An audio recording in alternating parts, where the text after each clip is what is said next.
That pregame show has been brought to you by Expressway Dodge in Evansville and by Expressway Auto Mall in Mount Vernon, Indiana. Back here in Paradise, Indiana, Castle getting set for kickoff against the Central Bears. Any final thoughts, Warren? Yeah, I think this is going to come down to the fourth quarter, and the team that has the least number of turnovers is going to win. All right, that's going to do it for the pregame show. Kickoff is next right here on Local 7 Sports Live.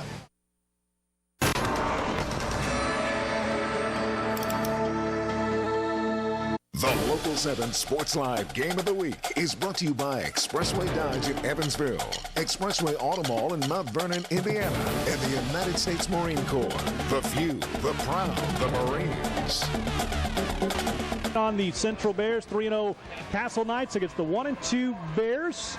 It looks like the rain is held off. Chris Goodman alongside Warren Disler, and we are in for quite a treat tonight. Sure are. You can't find a better venue to watch a football game, and they've got the steep tradition of having wonderful teams year after year after year. And as you drive around Newburgh and Paradise, the people who live here get pumped up, and you see signs out in front of the houses with the numbers of the players, and that's something that's real special, and the community just really backs all the sports teams here at Castle High School. Always a lot of fun before the game. We had just a terrific rendition of the national anthem. We'll get to that and actually hear an interview with one of the local guys singing with that in a minute or two. But right now, down on the field, we are watching the coin toss live as the Bears and the Knights look to see who's going to get the first possession of the game. And it looks like the Knights won the toss, and they are indeed going to take the kickoff.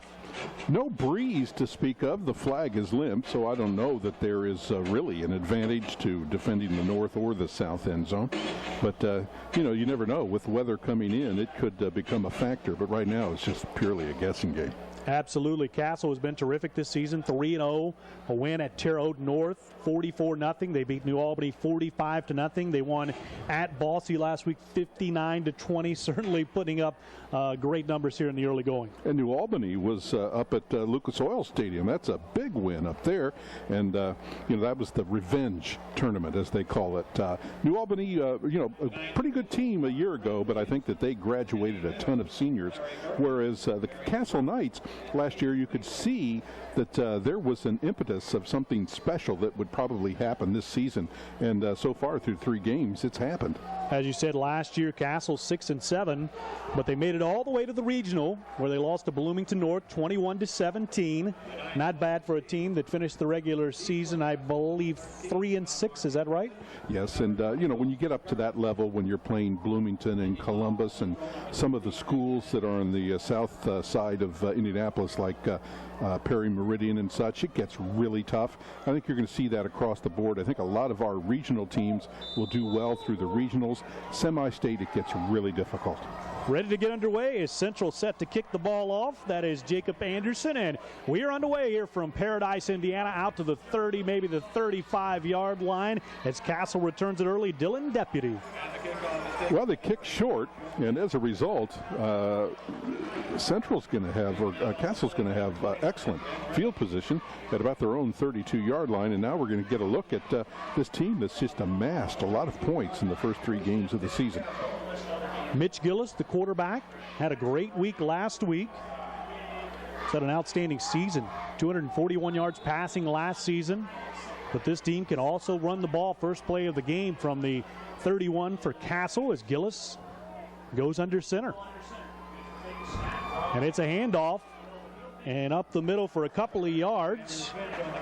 Some great blocking there by Chris Ford.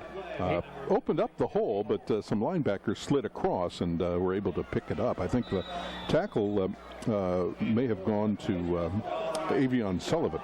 Andrew Finch with the carry. Good for 4 yards. He's had a terrific start to the season, 365 yards already to his credit, 7.7 yards a carry. But Castle passing on second down, got a man wide open, Joe Redburn, and he is gone. Touchdown, 64 yards, and just like that, 2 plays, and the Knights are on the board. Well, obviously somebody missed an assignment there, and when you look at the alignment that Central had, they were running 4 down, and then they had 5 linebackers. So, you had your safeties up, and no safeties were back, and that's what happens. You get burned. Just like that, the Knights are explosive. And to get the extra point is Cameron Steenberg, one of the leaders actually in the top 10 of the state so far, getting a lot of extra points with this Castle offense. Kick is up. Steenberg boots it through, and just like that, the Knights are on top 7-0. And how about that, Warren? You couldn't draw up a better script if your head coach Doug Hurt for the Knights as they come through and score on the second play. Yeah, well, you can't see how they were lined up, but no safeties back. Boom.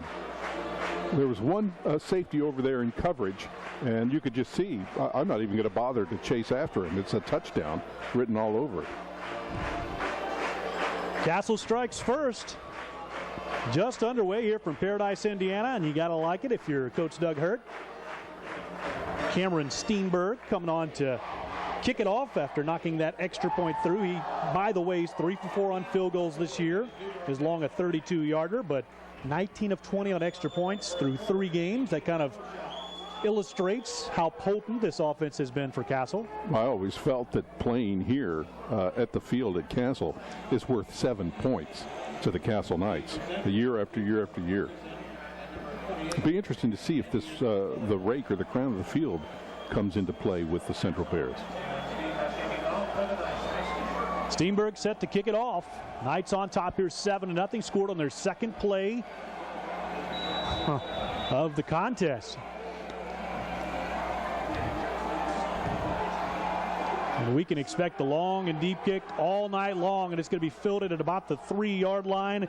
I believe that's Avion Sullivan up the middle, and he's got some room. Stays on his feet to the 40. Still going. 45, wow. 50, and down at the 40, maybe the 39-yard line. And Sullivan, good grief, we are seeing some high-powered offense here in the early going. There were 3 instances in which he should have been brought down, and just great balance and the ability to be able to squirm out of these tackles gives the Central Bears excellent field position. So maybe we're going to see a shootout tonight. Sullivan, just a sophomore, listed at 5'11", 165. No need to tell you after watching that, he's got some speed. Well, they're going to spread everybody out. This is a West Coast style offense with a single back. Jacob Hester in there. State leader last year in passing. He hands it off to Bryant Hooper, who goes nowhere. Big stop by the Castle D. Yeah, Andrew Parker, the defensive end, just smelled that one coming, and he wasn't blocked. So, I mean, he was just 2-3 yards into the backfield when Hooper just ran straight into him. Jacob Lewis with the tackle. So second and about 11 for Hester. Out of that shotgun, got all kinds of time, throwing over on the right side. He's got his man complete down to the 30, and good for a first down to the 24 is David Garrett. Well, you know, with David Garrett, it's just how much you can add on to the run afterwards. Here's the Central offense. You've the wideouts, and there you've got your offensive lineman right there. 17-yard pickup, so Castle on the move. Or Central on the move, correct me. Down to the 23 already. Hester, handoff once again, and once again Bryant Hooper has nowhere to go, and I believe Jacob Lewis, one of the guys in there. That's just not working. Yeah, we got the defensive starters coming up here for Castle. You've got 3 down. That'll actually show a right end over there. And there's your linebackers and your corners and your safeties. Correct me on the tackle. That was Andrew Parker, junior, 5'11". 190 pounds. You may try play action off of that handoff to Hooper that they've been smelling out. That might stop everybody.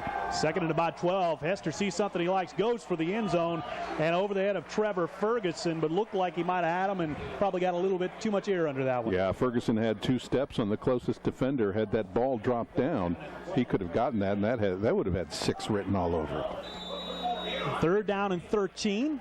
They'll come back to that. Hester had 3,000 yards passing last season.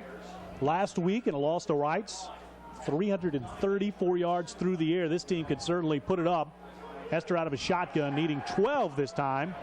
Got a man complete And Chris Tomlinson, I believe, he picked up the first down at about the 11. Excellent job of spreading the ball around. He's gone to Garrett. He's gone to Ferguson. He's gone to Tomlinson now. It just leaves Jalen Bender, who hasn't caught a pass yet. And, Hester is really posed back there in the pocket. And really good passing game and getting that ball right on the numbers. Had some receivers graduate, did Hester last year, and certainly they have replenished that. Looking good here in week number 4. This time a little screen, wide receiver screen. Not going to go very far at all, and I believe that was Garrett. We'll have to check the number. I think that was Bender. It is? Yeah, Bender got that. So now all of his receivers have caught one. That one just for a couple of yards, but, they all count. They're going to show that and may fake that quick pass and have him turn up field the next time. Jalen Bender, another junior. This Bears team is going to return quite a few players next year. 2nd and 10. Just inside the 10, about the 9-yard line. Hester this time going to throw, a nice defense there at Castle. Austin Current blocks it down. Was intended for Chris Tomlinson. The cornerback, Current, could just kind of read that. Hester just looked at his receiver from the time he got the ball from the snap, so not hard to figure out what he was going to do on that. Bears team, no huddle. 3rd down and goal.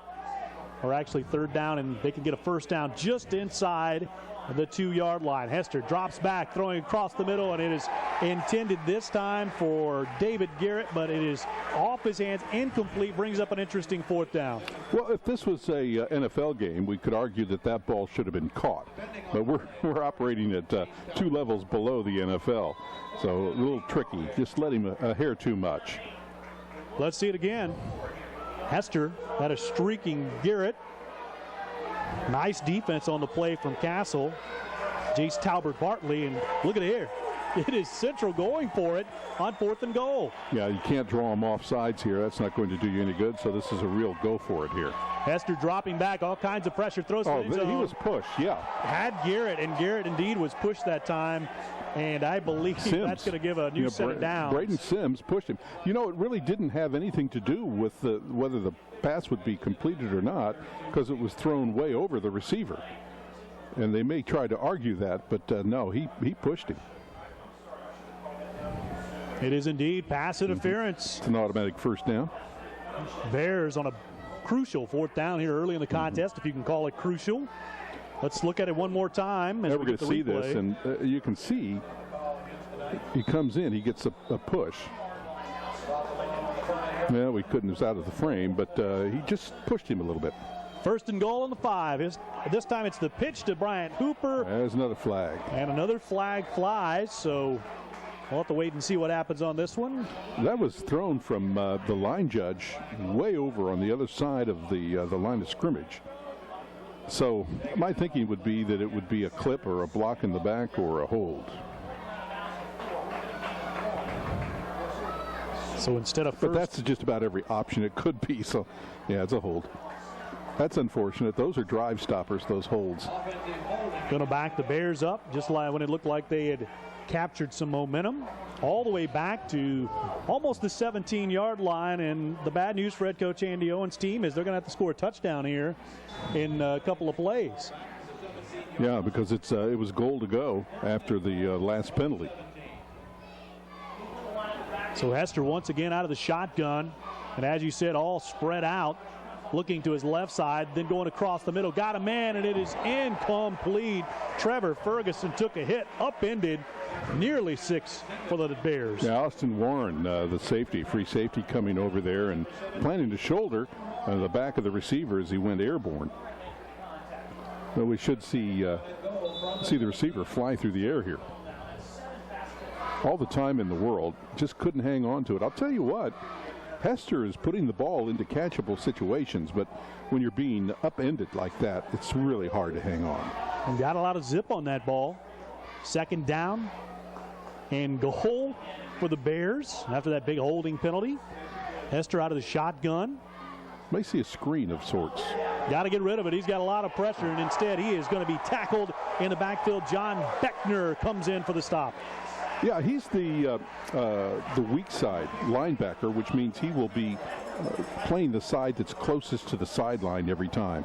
And doesn't require as much speed, but an awful lot of teams will run that direction because they think it's easier to block and open holes over on that side. Well, it was 4-down territory. We'll have to see what happens if Central doesn't score on this play because it's 3rd and goal. They're probably out of field goal range for Central. May go back to that play that receiver was wide open on. Hester out of that shotgun again, looking to his left side. He's got a man throwing for Garrett. Caught at the 5, the 4, the 3, and I don't think he got it. So it's like a good punt, I guess. So close and not to come up with the points, and that turns the ball over on downs at about the half-yard line. See where they place it. Nope, they're going to put it right on the 1. Great catch. Great catch. Garrett made a great play, so that'll bring up, I believe, 4th and about a yard. And Coach Owen wants a timeout, so what do you do in this situation? You got your offense back on the field. Let's take a quick break. You're watching the Local 7 Sports Live Game of the Week on Local 7 WTVW.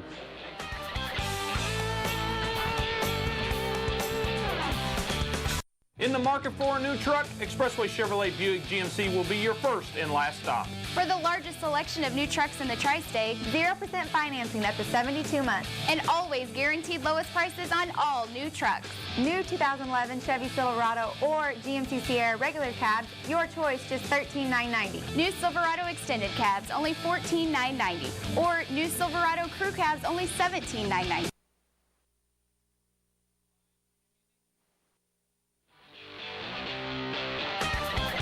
Back here in the Local 7 Sports Live Game of the Week, Chris Goodman alongside Warren Disler, and the Central Bears went for it on 4th down from their own 8, so no doubt they're going to probably try to punch it in here with a 4th and goal from just outside of the 1-yard line. That could be so demoralizing to get that close. The good thing about it is it pins your opponent close to the goal line, and you know, if you try and run it, you got a shot at a safety here. So 4th down, about 1 yard. Oh, I thought that last one was 4th down. It was 3rd. And oh, okay. 4th and goal. Hester out of that shotgun. Steps back.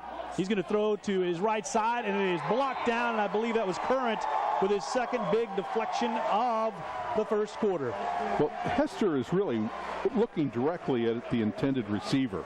They need to look them off and look to the left, look deep into the back of the end zone, and then throw out into the corner. It's telling the cornerback exactly where you're going to go with the pass. But the ball was right there, but a great breakup. Knights are going to start from their own 1, and as you said a minute ago, this is obviously dangerous territory for the Knights.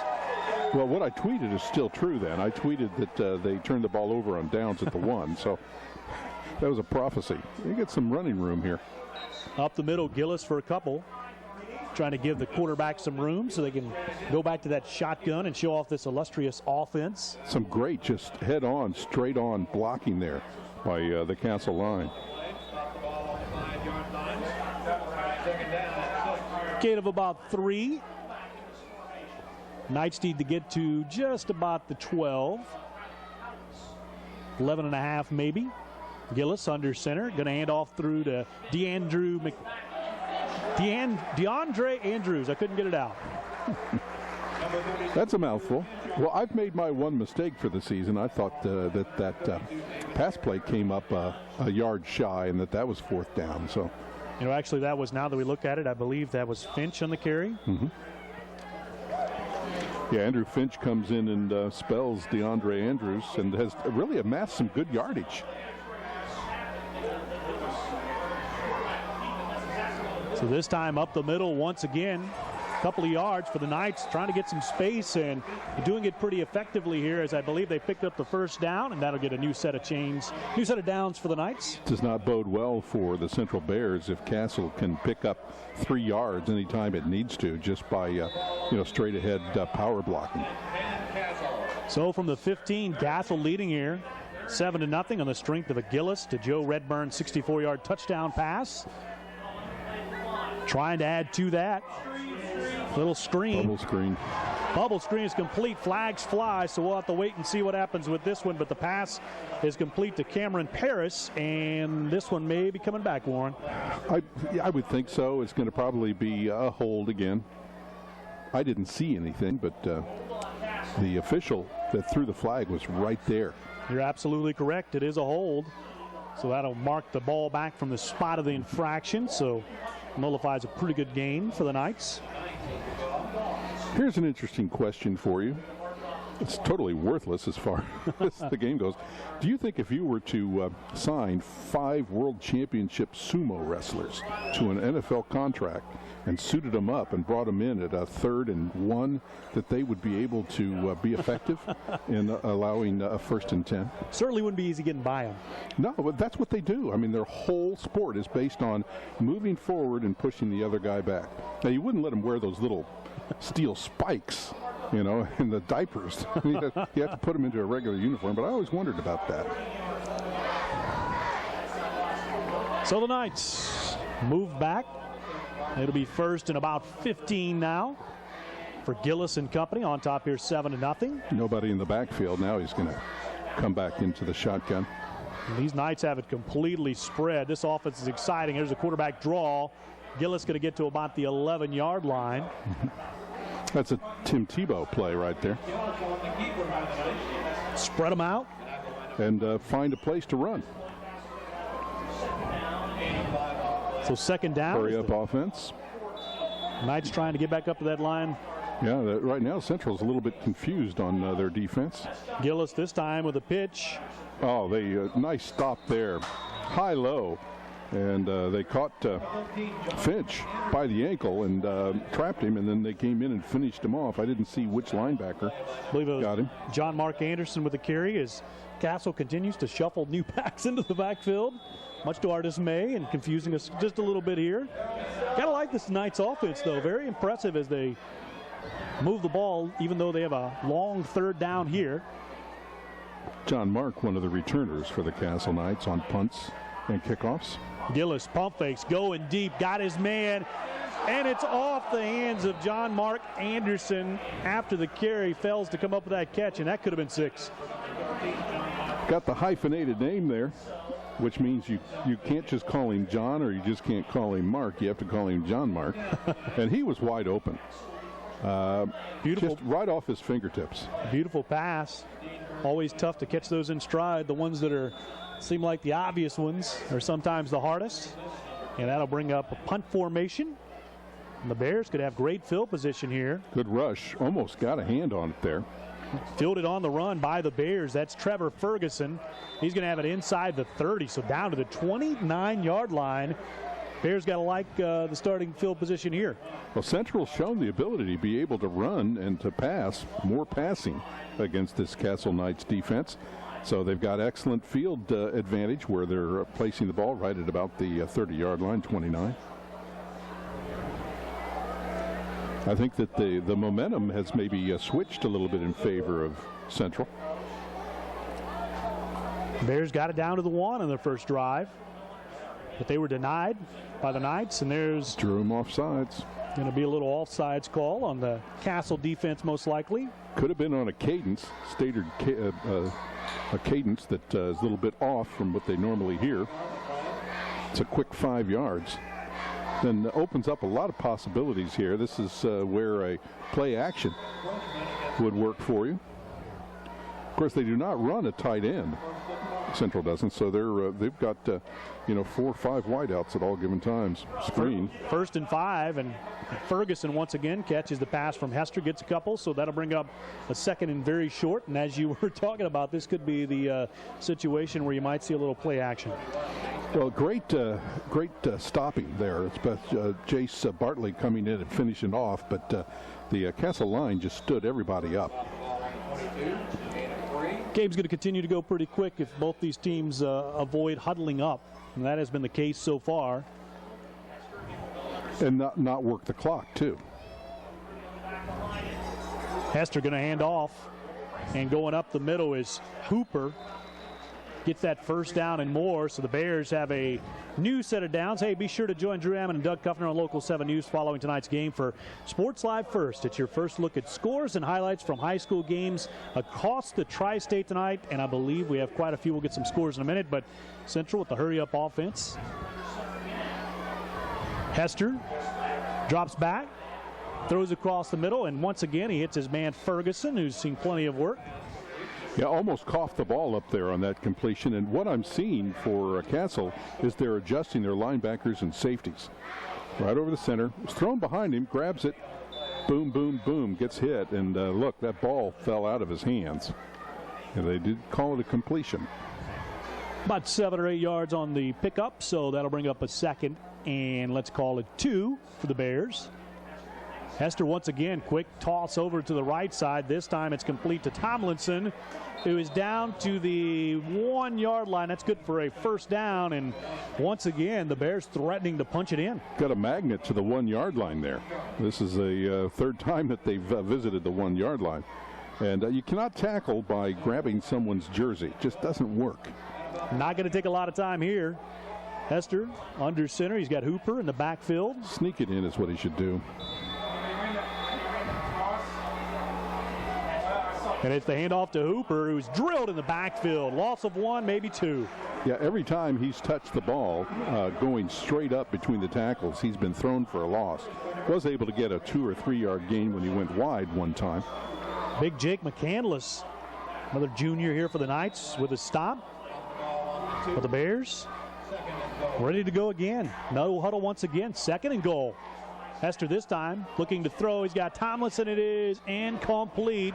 They're going to say he was out of bounds. Yeah. It looked like when he left his feet to go up to grab that ball, he was in the end zone, but he came down out of bounds. I don't know whether he could have caught that by just standing there. Obviously not. So 3rd and goal for the Bears. This time we've got Garrett and Hooper in the backfield. Fullback here, so should run it. This time it's Hester. Throws over to the right side, and it is incomplete. Intended for Garrett, I believe. And once again, our 2nd time this quarter, it is the Central Bears facing a 4th and goal from inside the 5 yard line. And this Knights defense may have given up a couple of yards, but they get tough around the goal line. Don't think Andy Owen's going to contemplate a field goal here. Going to go for it, but you know, are they losing confidence in the ability to get any yardage between the tackles?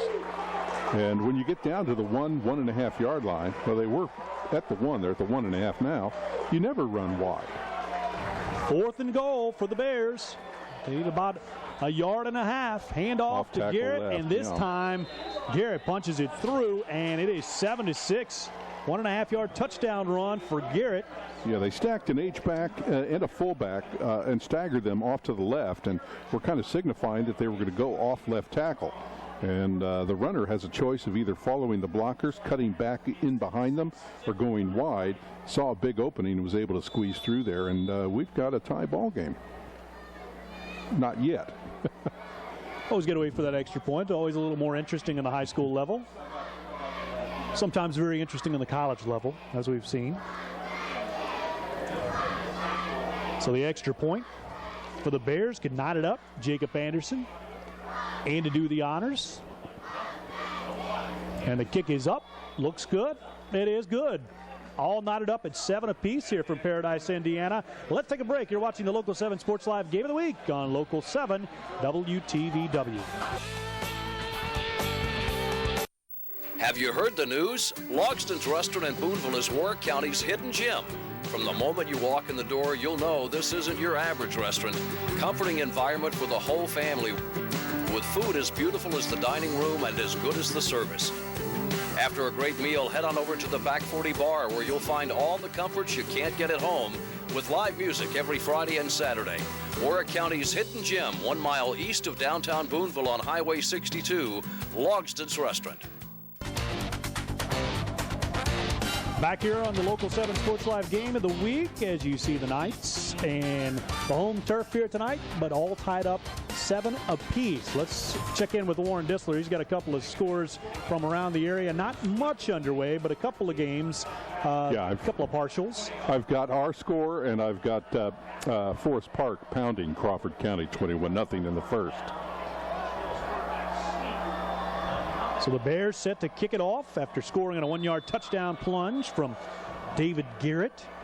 Jacob Anderson will do the honors, end over end. Going to be fielded at about the 27-yard line. Good job following it on there from the Knights. Central just does not want to kick the ball deep. I think that they fear the return potential of the Castle Knights, so they'll give them that 30-yard line on every kickoff. Joe Williams was the man who fell on the ball, giving the Knights decent field position. As we go here, all knotted up at 7 apiece. Good game so far. Some of the games we're watching, Wrights and Harrison, and Memorial and Bossy, and Mater Dei and North Posey and Southridge, and of course the big one, Jasper and Heritage Hills. Little screen, and it's complete from Gillis.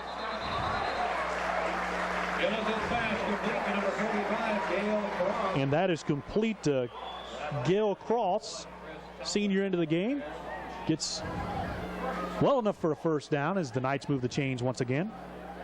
Castle has a lot of depth. I think that they can go 3 deep in a lot of their skilled positions and not really lose a lot. Kind of a play-by-play guy's nightmare as they shuffle so many guys in there in the lineup. Got to be hard for a defensive coordinator trying to cover this Knights team. That's his package play. Nice stop there. Maybe a yard for Finch, who was averaging 7.7 yards per carry coming into this contest. Obviously going to go down just a little bit so far here in the first quarter. Well, there was a bigger hole off Andrew Gerhardt. And he chose to loop back in more towards Ford and Stone and was tackled. Gillis out of shotgun once again, standing at his own 40. This time looking right side. He's got a man, and it is complete. Once again, Joe Redburn, who had the touchdown catch earlier, and he is plopped down by Garrett, but after he gets the first down. That ball was almost intercepted, and boy, it couldn't have been any closer. Luckily, there were two white jerseys in the area. I believe you're absolutely correct. It seemed like Garrett was playing from a safety position, came in there and almost made one heck of a play. Finch in the backfield, Gillis and company from the 43-yard line. First down. Fake to Finch. Hello. And Gillis is hit immediately. Nice tackle there from the Bears. Avion Sullivan, we saw him on the opening kickoff return for the Bears. That didn't fake him out at all. I mean, he smelled a rat, and he was right there with the big hit. So no huddle once again. This game moving right along. 1:27 to go here in the first quarter. Knights and Bears all knotted up at 7 apiece. Gillis got a man wide open, and that's complete to Anderson. Anderson's going to get the first down and tackled finally at the 30. Well, Central brought both of their corners up and put them on the line in a linebacker's position. So they were actually running 9 right up on the line of scrimmage with 5 linebackers. And when you have your corners up, you just blow right by them and you're wide open. And then you have to rely on the safeties to make the stop. New set of downs for the Knights. Finch carry around the left side. Sidesteps his way to the 22, about 3 yards shy of a first down. Finch now picking up the work for the Castle Knights. They started DeAndre Andrews, but Finch in there giving him a breather. And I think that they're kind of sharing about 50-50 as far as the number of touches they get during the game. Finch stays in there. A lot of action for not a lot of scoring, you know. A lot of plays. We haven't seen very many huddles, if we have seen any. Gillis this time going to Anderson, and it is bounces to the right guy to Castle. And look at that receiver. Big Aaron Howard going to take the deflected pass intended for Anderson, and I guess if it deflects. What was he, if he is an ineligible receiver, what was he doing downfield? That's my question. He had to have been ruled an ineligible receiver. Now, if that was thrown behind the line of scrimmage, it probably would have been fine for him to advance the ball. But that just doesn't seem right. Regardless, the Knights have it on the 11.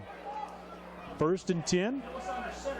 Under center this time. Gillis pounded and barely gets that pass off.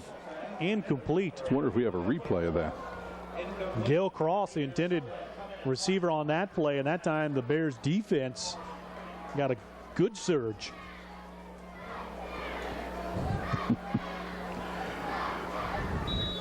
I think we're going to get out of this game in record time.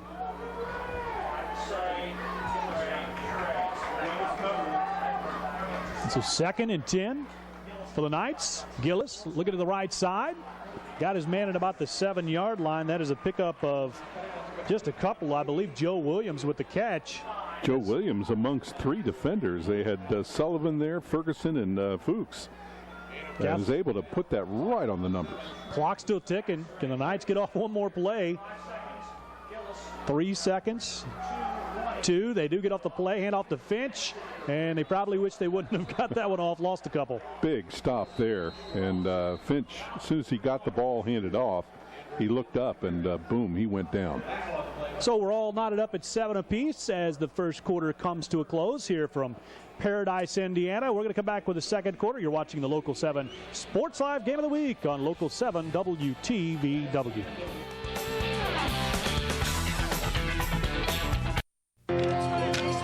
Do something about this heat. Big ass pulling. Yeah. We're at 50 now. Be right there.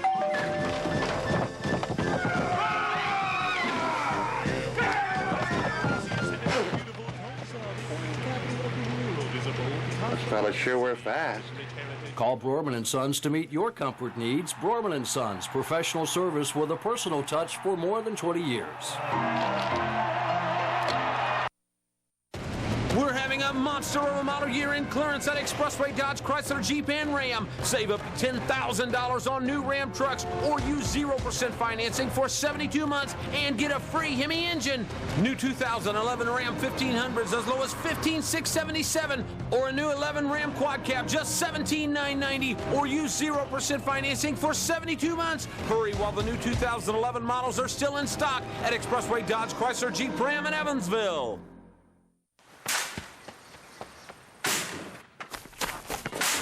Many will hear the calling. Move it! Yes, sir!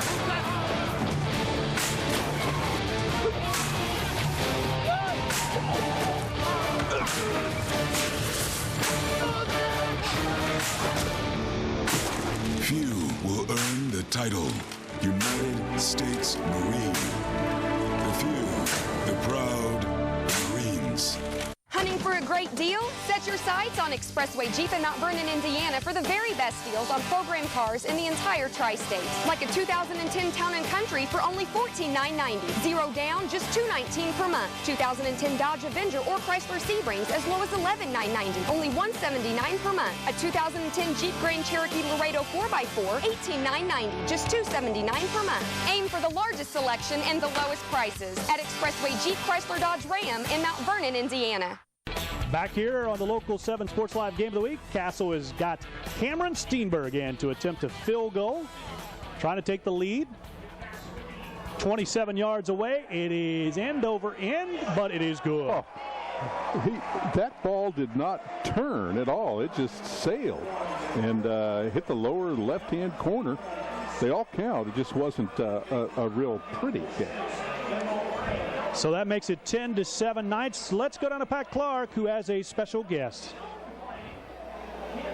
Thank you, and we're here, and all the fans at Castle are treated to the vocal stylings of Ernie Haas, an Evansville native who is traveling here tonight and has a concert here at Crossroads Church here shortly, but he was able to take a minute with us and explain with us. Ernie, what brings you back into town? Does it feel good to be home? It does. It feels great, and it's been 28 years since I stepped out here on this field and felt this energy, and more than anything else, felt a lot of love tonight. We're playing a concert right down the road at what's it called, Crossroads, Christian Crossroads Church, and so it doesn't start till 7:30. So we came here and did the national anthem, hopping in a car, going to hit the stage here in about 20 minutes. of course, known for the Cathedral Quartet. Now you're having a lot of success with Signature Sound. Tell us a little bit about your travels with Signature Sound now. Well, God's taken us literally around the world. We just got back from Australia, and then we did a stint in South Africa, and in a couple weeks we're going not only to Los Angeles, but while we're out the West Coast, we're going to fly on over and do some stuff in Romania. So we do about 50 dates a year in North America, and then we do about another 50 dates around the world, across the pond. So it's just great to come back and to feel this love and feel this kind of energy. And they gave me, at the Pep Assembly Day, they gave me my old football jersey with my number and my name on the back. So it was just awesome. All around the world and back to Evansville. Now we'll let him be on his way to Crossroads Church. Ernie, thanks for taking a second. Good luck tonight, and back to you, Chris and Warren. Thanks, Pat. What a treat it was to hear those guys do a national anthem, and certainly if you were on hand here, you witnessed quite a treat. Well, I tweeted that I thought it was the best rendition I'd ever heard, and I was really anticipating 5 or 6 F-16s to fly over following that. That didn't happen. Wrights is up on Harrison 14 Zip as they debut the new Harrison field and press box. We'll be there in a couple weeks. Hester back to pass. 1st and 10. He got his man. Garrett has been busy. Gets about 8 yards on the play. Well, Hester is getting all the time in the world that he wants. He was sacked one time in the first possessions that Central had. And then he's got a lot of room after he hits the receivers. They're laying off the Central receivers by a good 3 or 4 yards. And much like we've seen all night, no huddle from either team. Here in the second quarter, about 11:22. As you see that clock on your screen. Continues to roll as the Bears face 2nd and let's call it 2. Hester under center this time. Gonna hand off, and once again it's Hooper. This time Hooper got a first down and more out to the 41. Boy, he planted his right foot, cut back to the left, and all of the pursuit kept going and was able to cut through that first level pursuit, and then the safeties had to come up to bring him down. Got to be nice if you're Hooper, and been stacked up several times by that Knights defensive line. First gain of significant yardage so far on the ground for the Bears, and it gives them a first down at the 41. Jasper leading Heritage Hills 7-0 in the first. We have that score.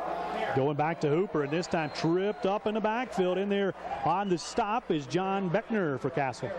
Yeah, Beckner got a hand on his ankle, but still he was able to get right back to, that may have even been about a half-yard gain, turned what should have been a big loss.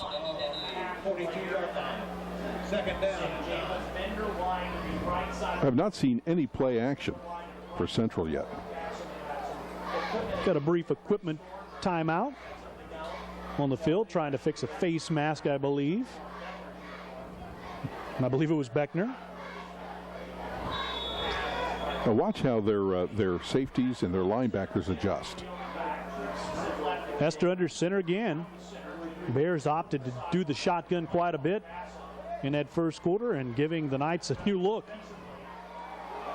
Hand off Hooper, right side, trying to turn the corner, but he can't because he's immediately wrapped up by Current, and Austin Current, and has had a terrific night so far for the Knights. You know, Racy Thornberry, the middle linebacker for Castle, saw that coming, and he pointed right at Hooper and said, they're coming this way, and pointed over to the left side. So that'll bring up 3rd and 7. Let's take a look at that tackle once again as Current. Yeah, he should have cut up right there, and he decided to string it out. Bears need about 8. Hester with all kinds of time going for Garrett, and that's a first down, maybe about the 47-yard line, as Garrett continues to work on an impressive night here in the early going. Tell you what, Hester is impressive tonight. He's standing in the pocket. His offensive line is doing an excellent job of blocking for him, and his receivers, he's hitting them right either on the back shoulder or right on the numbers where he needs to put the ball. From the 47. This time Hester's going to check off something in the line, get a little instruction from head coach Andy Owen before he calls this one. Hooper up the middle to left side. He's got room. He's down inside the 40, close to another Bears first down. Now Hooper finally looked like Hooper should. He'd been stopped when he's trying to run between the tackles, but that time they went off tackle, and there might have even been a trap there, which sprung him loose. The Bears team had lost quite a few players from a team that went 9-3 last season, lost in the sectional title game against Wrights. Of course, last week they lost in overtime. Heartbreaker. Second and about 1, quarterback sneak. Hester's got it and more. But back to that 2-point conversion. We talked about a little about that in the pregame. What does that say for head coach Andy Owen if you're going to go on the line and go for 2 in a situation like that? Well, it says that he believes in his players, and he's saying go out there and get it done. Let's get a win. Let's go home. I don't want this to go on any further than it has to. And that's the type of coach he is, and you have to respect him for that. And if you're a player, obviously shows a lot of confidence in you. Hester under center, going to hand off to Hooper, and he's not going to get much. Going to lose a couple. Well, they're just zeroing in on him whenever it's just a straight handoff. Great defensive line work for Castle. They're giving Central fits on running. It's either Parker, Carter, Vicelli, or Carter. We've got 2 Carters. I guess they're brothers. They both have numbers in the 90s. Parker credited with the stop. So it's Hester out of shotgun. Second and about 12, but flags everywhere. Yeah, they had a blitz coming on. They were bringing 2 linebackers right off center. Boy, I don't think there are flags. I take it back. I think Coach Owen called a timeout. Yeah, he saw the blitz coming on, and that's when he called it.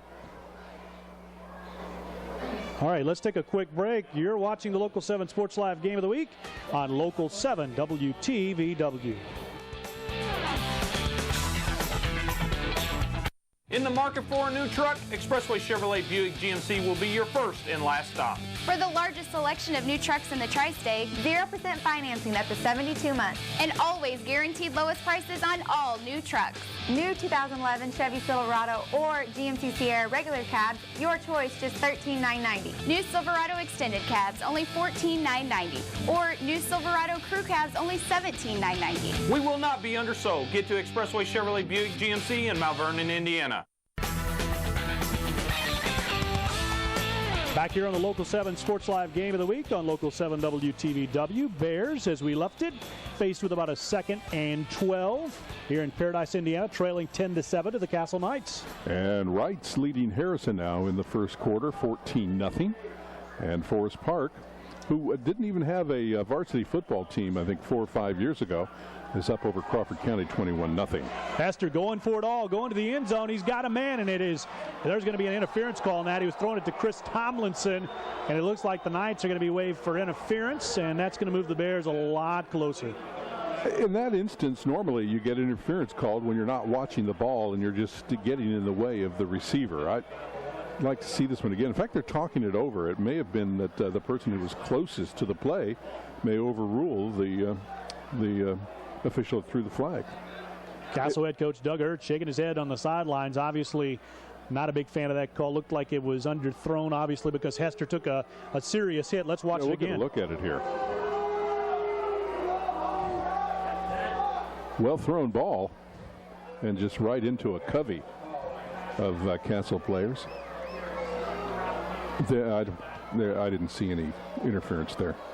Alec Baker is going to be called for the interference on the play, but he had a hand on the ball. As Warren said, absolutely a close play. Coverage. Nevertheless, the Bears will have it from the 20. 1st and 10, 7:45 here in the second quarter here from Castle High School. A little quick pass to Ferguson, and he's going to get down close to the first down once again. And these Bears threatening to take the lead here in the second quarter. Well, that time Castle had a blitz coming in from the right corner along with the weak side linebacker, and they read it perfectly and threw right into it. And that's why they were able to get the yardage that time. Game is shaping up to be one terrific one.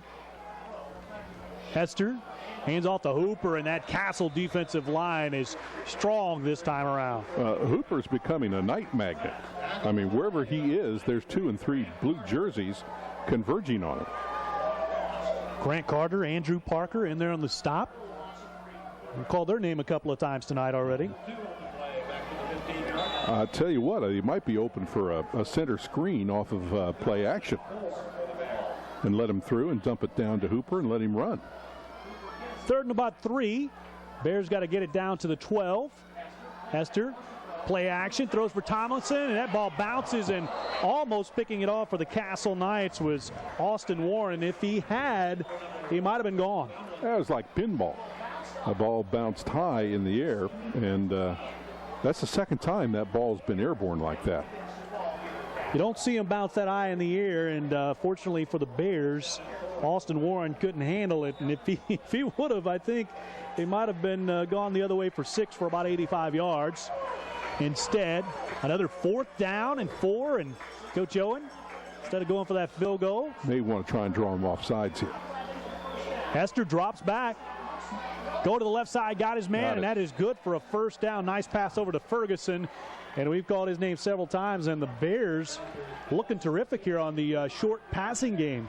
Yeah, Tomlinson cleared it out along the left sideline, and then Ferguson came in under the coverage and was wide open. Bears keeping that Knights defense on the field for an awful long time as well. 1st and goal.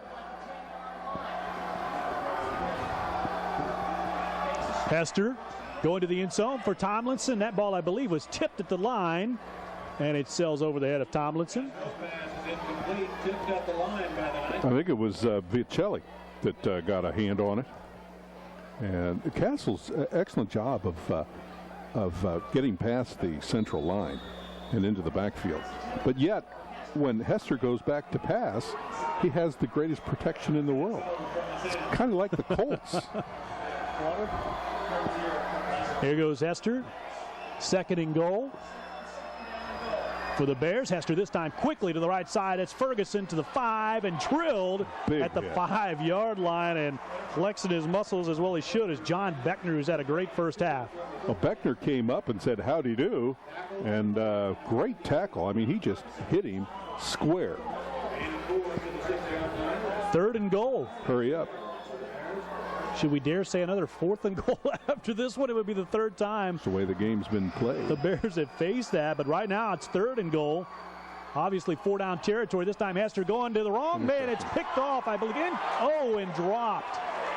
Wow, should have been an interception. Looked like an interception, but Alec Baker, great defense on the play, just couldn't come up with it. Well, first of all, when you drop a ball like that, don't let everybody in the stands know that you did.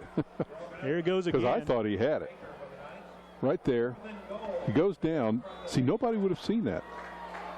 So that allows the Bears to opt not to bring on the field goal unit again. Yep. Their 3rd, 4th and goal inside the 10-yard line in this half alone. Hester on 4th and goal. Going left side, and it is incomplete. And once again, the man in the play is Baker. He might not have picked off the last one, but he certainly played great defense that time, knocking the ball down and out of the reach of Trevor Ferguson. Well, was that ill-conceived to go back to the exact same play that they ran before, and now they turn the ball over, and the momentum kind of goes in favor of Castle now, even though they're starting out deep in their own territory. Guess the theory there is you got one-on-one coverage. Thing. Yeah. They only had one person in a route. So for the 2nd time in this half, the Castle Knights have held on a 4th and goal inside their own 10. That'll bring Gillis and company out. Going to throw a quick screen, and he's got a lot of room. John Mark Anderson, 35, 40, 45, past midfield, and finally tackled. Garrett with a touchdown-saving tackle, but good grief. He got on his horse, and he was hard to bring down. Well, Garrett showed some nice speed, and not necessarily did he have an angle either. I mean, he just ran him down and brought him down, and as you said, saved 6 points there.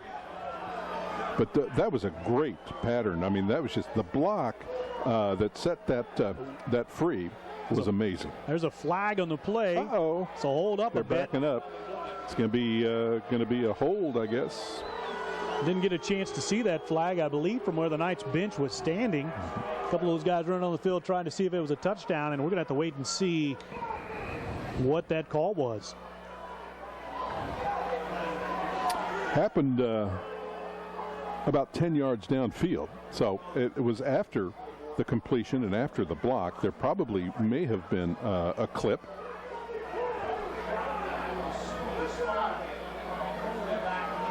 Big call. Yeah, they got a big conference now. I want to remind you that my hometown, yet another local program coming to Local 7 WTVW this fall. Join weekend anchor and reporter Lindsey Merwin as he travels the tri-state in search of hometown stories and ones you'll only see on Local 7 WTVW. My hometown starts Sunday, September 25th at 7 o'clock. The first show is going to take us to New Harmony, Indiana. And there you see the play, and indeed it is on the Knights. Coach Hurt out looking around, trying to get an official explanation. That's why they call them officials, right? Well, the status in New Harmony is having your own golf cart. That's the big thing up there. And to take it downtown and park it while you go shopping for antiques and things like that. Wonderful city. By the way, our executive producer of the show tells us this is going to be a must-see show. Got to see it. September 25th, 7 o'clock, my hometown. Be sure and join Lindsey Merwin. Don't forget, we got some scores and highlights coming up after this on Sports Live First with Drew Ammon and Doug Kuffner. Of course, following the news with Randy Moore, Julie Dolan, and our buddy Ron Rhodes. As Castle finally resumes action. 5:27 left to go here in the first half. The Knights just had a huge play nullified. Gillis, play action. Got a man wide open. That's a touchdown if he catches it. And good grief, it's gone again. Hester's touchdown got a Knights. shot, maybe. No, didn't Hester. Yep. Cameron Paris. That is an 81-yard touchdown pass from Gillis. The play action found a wide open Paris, and good grief, 81 yards, and the Castle Knights score again. Talk about the momentum switch. Yeah, the play action set it all up. Just froze the total defense. Watch this. Look, boom, everybody's looking that way, and then uh-oh. Nobody there. 10 yards, closest defender. And with an almost got to him. Just ran out of gas at the very end. Paris for 81 yards from Gillis. Extra point could make it 17-7, and indeed it is. The Castle Knights looking terrific. Opened the season with a win at Terre Haute North 44-0. They beat New Albany 45-0 up at Lucas Oil Stadium. Last week they knocked off Boise at Inlow 59-20 and 17-7 here over the Bears, but we're still in the second quarter. Plenty of game time left, but certainly a huge change in momentum down there in the goal line. Yeah, when you get up by 10, it's important that the team that's down, that's trailing by 10, needs to score as quickly as possible and to get right back into this. Now remember, Central will receive to start the third quarter. So it's important that they take as much time as they can, maybe use up the entire 5 minutes in a long sustained drive, score, and then come back out and get the ball again to begin the third quarter. Here you get a look at Castle, one of those big guys. I believe DeMarco Monroe, former Central great, played for Michigan State, was a great offensive lineman. And there you get a look at the Castle cheerleaders, of course, working hard. Hopefully at the half, we're hoping to have some of the Castle Knights marching band. Can't promise, but hopefully it's going to work out to where we see a little bit of their performance. Always terrific, one of the best bands in the entire state of Indiana, year in and year out. Well, the band asks for certain riders on their contract, and we're separating all the green M&Ms out so that they might come out and perform for us. 10-0 Mater Dei over North. Second quarter at Central Stadium. Steenberg kicks it away. This is Hester, I believe, with the return. Let's go down to Pat Clark, who's on the sidelines. All right, thank you, Chris and Warren, down here on the field here in Castle. Had a moment earlier before the game to talk with Castle Knights head coach Doug Hurt. Reviewed the 3-0 record as well as the 148 points scored in the first 3 games, 20 on defense allowed so far. Asked him if he thought they were getting the recognition around the SIAC that the Knights deserve, and he says so far he believes they're flying under the radar. After this game, though, against Central, that may be no longer a secret that's kept in the bag. Back up to you, Chris and Warren. Thanks, Pat. And, of course, we'd have to agree with that. Hester back to pass, almost sacked, and he's going to get maybe back to the line of scrimmage. Probably loses one or two, and Central obviously has to be careful here to, as you said, run the clock and keep this score at minimum 17-7. Well, great coverage that time. Hester really had all the time he needed in a normal situation. So he had a good 4-5 count and thought he saw an opening and tucked it in, but that opening that he saw closed down immediately. Looked like Grant Carter, first man through, swiping at the ball and just missed. So this time Hester back to pass. This time he's not going to get away at all. He is sacked for a huge loss all the way back to the 11-yard line. Getting in there for the sack is Grant Carter. Yeah, they came in with a package off the right side with the right corner and the Will linebacker, and just too many bodies, couldn't pick them all up. One more time, Carter steamrolling in there. And as you said earlier, that pass protection's been pretty good for Central for the majority of the night, but right now the Knights getting some huge momentum. Yeah, they ran a stunt there. The tackle defensive end on the right-hand side. So Hester, 3rd and a ton. Handoff up the middle to Hooper. It's going nowhere. And bring on the punt team for the Bears. This night team is dangerous and looking to add to this lead. Yeah, instead of Castle using the clock up and marching down the field to score and then go in at halftime and get the kickoff back. Now, Castle's going to take a punt, and they should be in really good field position if they get any kind of return on this. Oddly enough, the first punt of the night, I believe, for the Bears, because they've had a 4th and goal on 3 separate occasions. Scored on one of those and were denied on the other one. So into the game to punt is Jalen Bender, and I believe he's a lefty. Almost a high snap, and they. Joe Redburn back to return it, fields it at the 46. He's going to get down to maybe the 40 before he is finally ridden down there. Nice tackle. Penalty over across the field as one of the gunners was ridden down. I think they're going to call probably unsportsmanlike conduct. It's totally away from the action. But the idea is you want to stop the gunners. But I don't think you can tackle them. Don't know that we'll be able to see the penalty here. No, it's way over on the right-hand side. Nice job of picking it up off of one bounce. Boy, that was a horse collar. Austin Pace in there for the Bears, and the stop on special teams. They're going to march the Knights back as you predicted.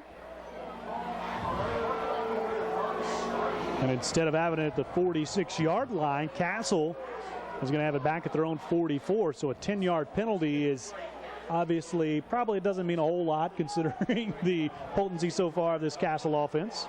It's one of these games where both teams are doing everything they can not to win it. Just a lot of silly mistakes.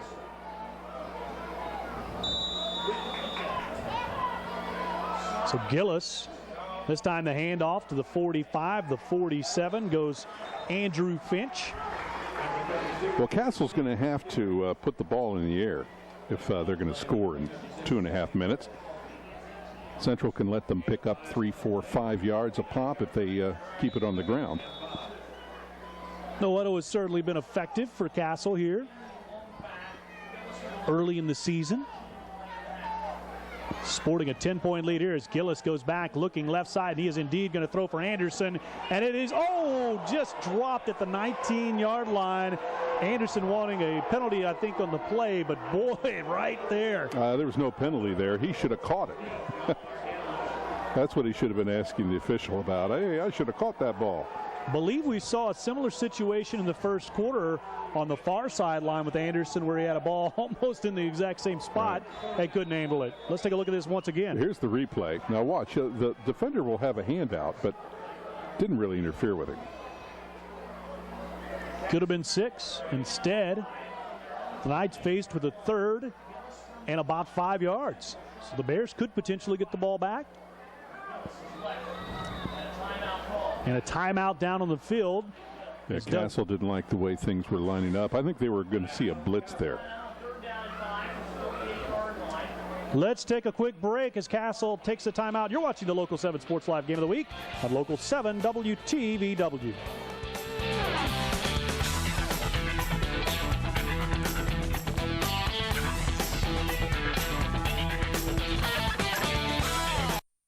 It's Oktoberfest with a twist. Oinktoberfest is beer, barbecue, and the beanbag toss called Cornhole. It's all to benefit Gilda's Club. Come on down to Old National Bank headquarters downtown from 6 to midnight on Friday, September 30th. Quench your thirst as some of the best barbecue smokers in this part of the country stoke their fires for the red-hot competition. Then come back on Saturday, October 1st. We'll open the taps again from noon to 6 as you sample the barbecue and vote for your favorite. Help us open the red door to Gilda's Club.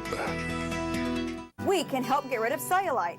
VelaShape is the only FDA-approved treatment to reduce cellulite and tighten skin as it smooths, firms, and minimizes the problem areas.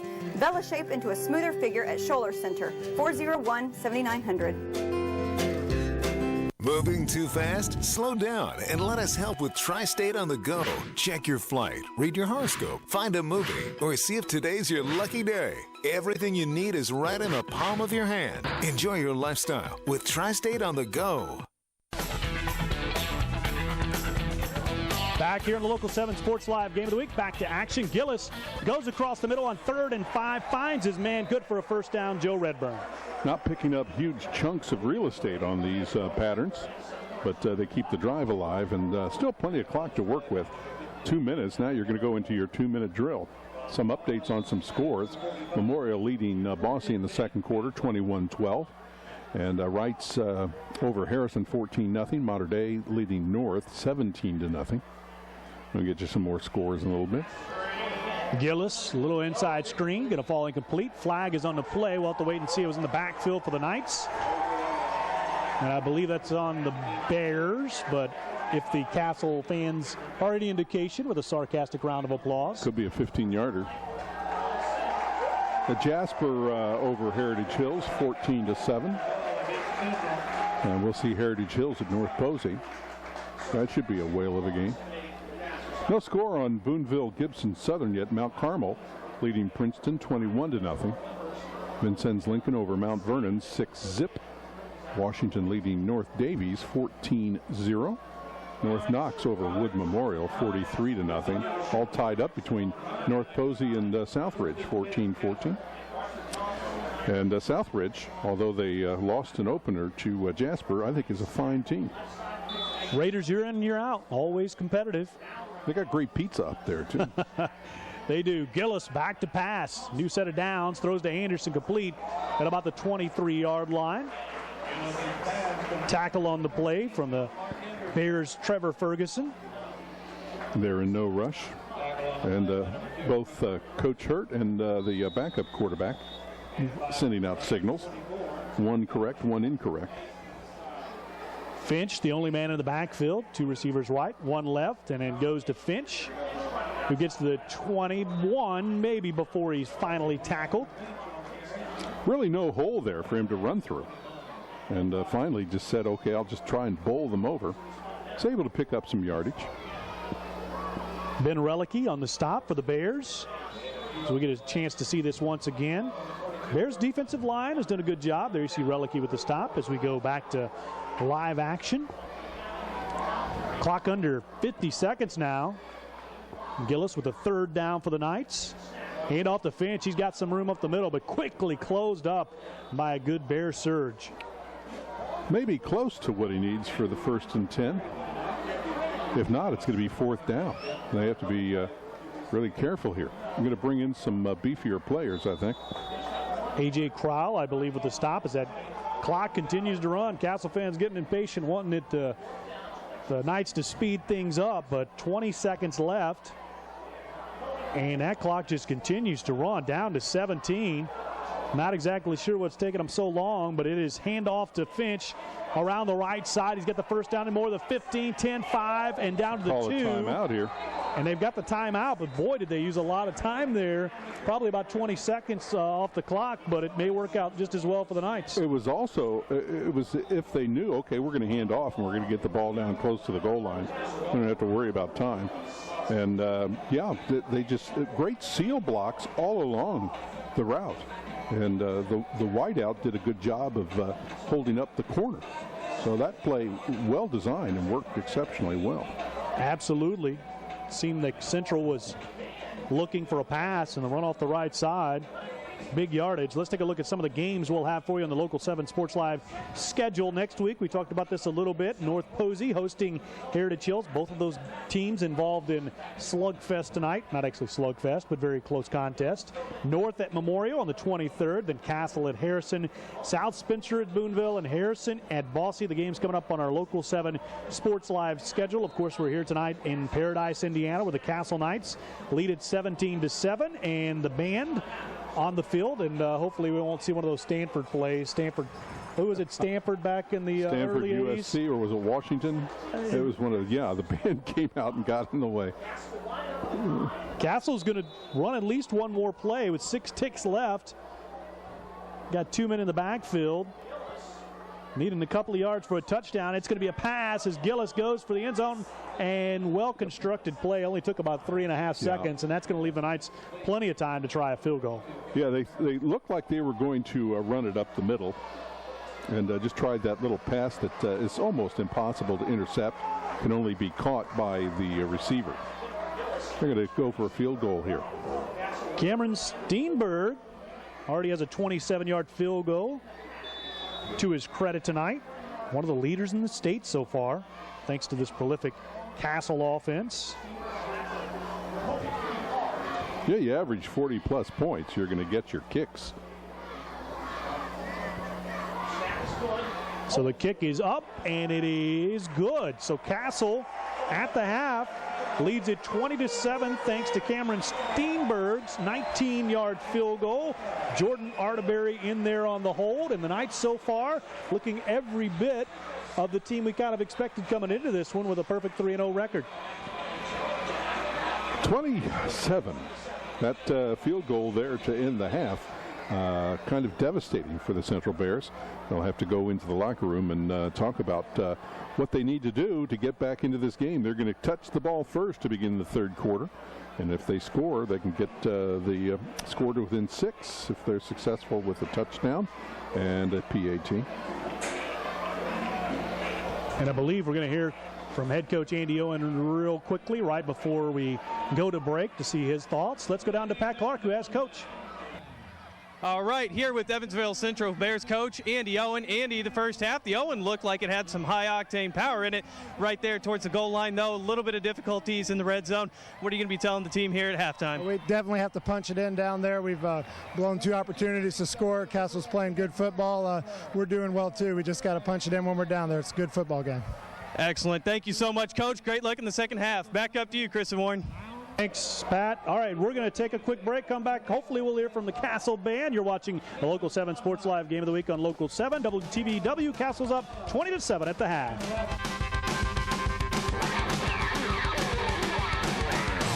Back here on the Local 7 Sports Live halftime show, it is 20-7. The Castle Knights leading it here by 13 points. Getting set to see the Castle Marching Band perform down on the field. One of the best in the tri-state, if not the state of Indiana, Warren. Got a VW out there. I had one of those back. It was a 68.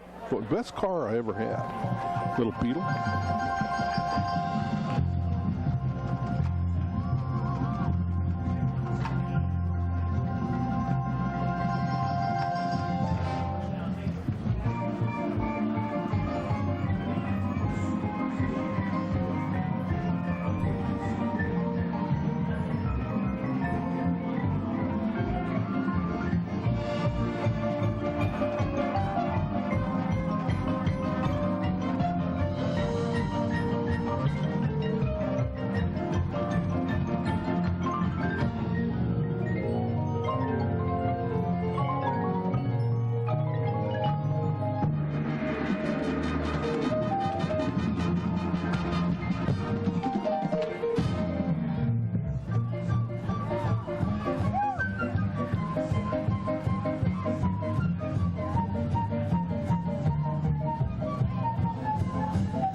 Absolutely fabulous, the Castle Marching Band. We're going to take a break. Castle leading here 20-7 at the half. Back after this on the Local 7 Sports Live Game of the Week on Local 7 WTVW.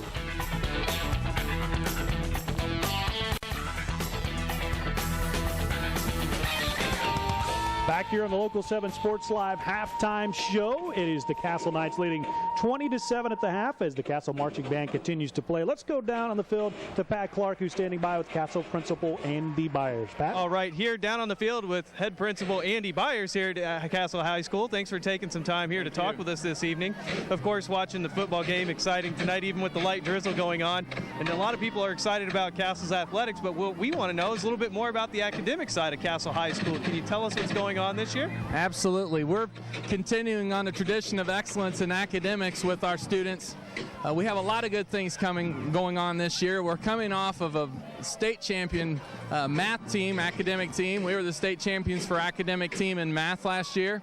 We're carrying that over into a competition that will be, I think, aired on your broadcast, so which is for Oakland City University. So. Exactly, and that's a good thing that you bring up. In fact, with the Oakland City University Academic Challenge, you guys are first up to bat against Grayville, Illinois. Do you have a lot of the students excited, or a lot of the participants getting ready?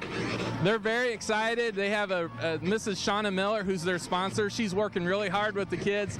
I know they're excited for their first trip up there. I've talked to them, and they're thrilled to represent us and all the good things that we have going on here academically at Castle. Excellent, and I know a lot of people will be excited to see them on TV and see them against Grayville. Head Principal Andy Byers from Castle High School taking a moment to come with us as we can have the drizzle start to slowly come down on us here tonight and prepare for the second half of the game. We'll take it up to Chris and Warren and be back in a few. All right, thanks, Pat. It is 20-7, Castle leading here at the half. We will have some scores and stats and also some highlights. But first, let's throw it back to the station for a quick news update. Back after this, you're watching the Local 7 Sports Live Game of the Week on Local 7 WTVW.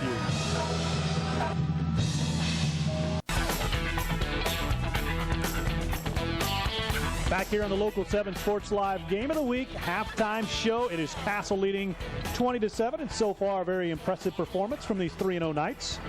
You take a look at the stats, and we'll get to those after the highlight package, but they're fairly even in a lot of ways. Let's take a look at how the score got the way it is. Castle struck first on their second play from scrimmage. This is Gillis to Joe Redburn, 64 yards, and you don't find him much more wide open than that. Missed assignment that time. Since that point, they have resolved that issue, though. 7-0. That was Castle on top. Central comes back, ties the game up. David Garrett about 1.5 yards out with 2:50 left to go in the first quarter. Tied it at 7 apiece after a Cameron Steenberg 27-yard field goal for Castle. They made it 10-7 in the second. The Knights did strike again. This of the long variety. Gillis to Cameron Paris, 81-yard touchdown strike. And, well, I said that they resolved that issue. 17-7. That's what the score was in the second quarter. But just before intermission, the Knights added another 19-yard field goal from Cameron Steenberg to make it 20-7 at the half. Let's take a look at some of the stats from the first half. And I know the Knights obviously putting up a lot of good offensive numbers for the fourth straight week. Well, let's take a look at rushing first down. Well, let's start with first down. Central had 12. Castle had 11. And for Central, 4 of those were through rushing, 5 passing, 3 by penalties. For Castle, 2 rushing, 8 passing, 1 by penalty. Central rushed the ball 16 times for a total net yard rushing of 11 yards. And the Castle Knights attempted 14 runs and amassed 53 yards on the ground. Here's the big difference. Net yard passing, Central 109, and Castle had 263 yards via the air. In rushing, Central being led currently by Bryant Hooper, 11 runs, gain of 30 yards, and Castle has several players that are over double digits. Andrew Finch coming in as a reserve with 43 yards on 8 attempts. In passing, Jacob Hester is 12 of 23 for 109 yards, while Mitch Gillis is 11 of 15 for 263.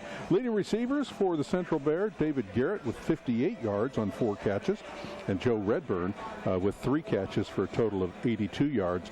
John Mark Anderson, 3 catches for 67. And there's your stats. That is terrific, Warren. Hey, there's much more local programming coming to Local 7 WTVW this fall. Be sure to watch the Oakland City University Academic Challenge. We talked about it at the half.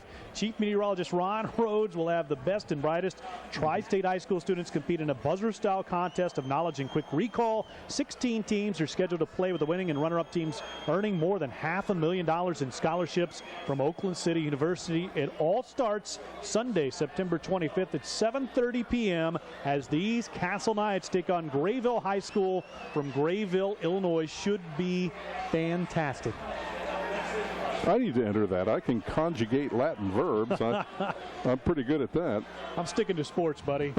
I had to take 4 years of Latin in high school. I cannot remember more than 2 words. You know, something that was impressive as we were down in the field doing the pregame, walking back up and trying to walk through all the 4.0 students that Castle has here, and there were just too many. They filled up the entire sidelines. I mean, it just such a tribute to what they're doing here, and obviously it's great of them to have us here to do the Local 7 Sports Live Game of the Week. And thrilled to be watching a pretty good ball game here. Well, you watch the news and you get the impression that education in America is on the decline. Well, here's an example where it's not. Absolutely. These Castle Knights will next week take on the North Huskies. Central will get the Bossy Bulldogs, or actually check that at Harrison for Central next week, and against North for the Castle Knights. Got some scores to update you. Most of these are at halftime now. Memorial leading Bossy 34-18. And Wrights 14-0 over Harrison, and that's not quite to halftime there. Mater Dei 17, North 0 at Central Stadium. No score on Boonville Gibson Southern as yet. Forest Park still up 21-0 over Crawford County. Jasper, the Heritage Hills Patriots, have closed that gap slightly, and it's now 14-10 in favor of the Wildcats. Mount Carmel leading Princeton 21-0 at the half. Vincennes Lincoln up over Mount Vernon 6-0. Washington leading North Davies 14-6. North Knox way ahead of Wood Memorial 43-0 at the half. North Posey trailing Southridge 28-14 at the half. And West Washington, Perry Central, no score there. Pike Central leading Tell City 21-13. No score between Tecumseh and Union. South Spencer, Owensboro Catholic have no score on that either at this point. So that's everything that is going on. There's some games tomorrow, but they all involve out-of-state teams. All right, for those scores and more, be sure to join Drew Ammon and Doug Kuffner on Local 7 News following tonight's game for Sports Live First. It's your first look at scores and highlights from high school games across the Tri-State tonight. Drew Ammon and Doug Kuffner on Local 7 Sports Live. It will be fantastic, and I believe I shouldn't even venture there, but I think we're going to be looking at more of a normal time. We've had some games run pretty long here in the first couple of weeks. This could go into triple overtime. But watch, the game, if it were to go into overtime, would end at a normal time, but then overtime would take 2 hours. Sounds like a soccer match. Yeah. Extended time. Castle, one of those schools that happens to be very rich in soccer tradition as well. Well, they're pretty much good across the board. They've had some pretty good basketball teams and some players. Great wrestling in the past couple of years. Yeah, they used to give, back in the day, they used to give Mater Dei a run for their money in those dual meets. Wasn't too long ago, the Lady Knights won a softball championship, won a basketball championship. This school has had its share of tradition when it comes to track. Obviously very, very good here in Castle. Just an overall terrific program. And the Knights will be kicking off to Central to start this second half. It'll be interesting to see what Central comes out and attempts to do. They had no running game in the first half. That hurt them. So maybe they'll take a look at changing some of the blocking schemes, maybe stagger the linemen out with wider gaps, things like that. Steenberg had a couple of field goals in the first half. He's kicking off here to start the second half, fielding the ball at about the 1 yard line out to the 30, or actually the 26-yard line is Central's Avion Sullivan. Had a nice return in the first half as the Bears take over possession here in the third quarter, trailing here by 13. Good blocking on the edges that time on the return. It's just the straight ahead blocking, which eventually fell apart, allowing the tackle, but still good field position, seeing they took that ball all the way down at the goal line. Great kick.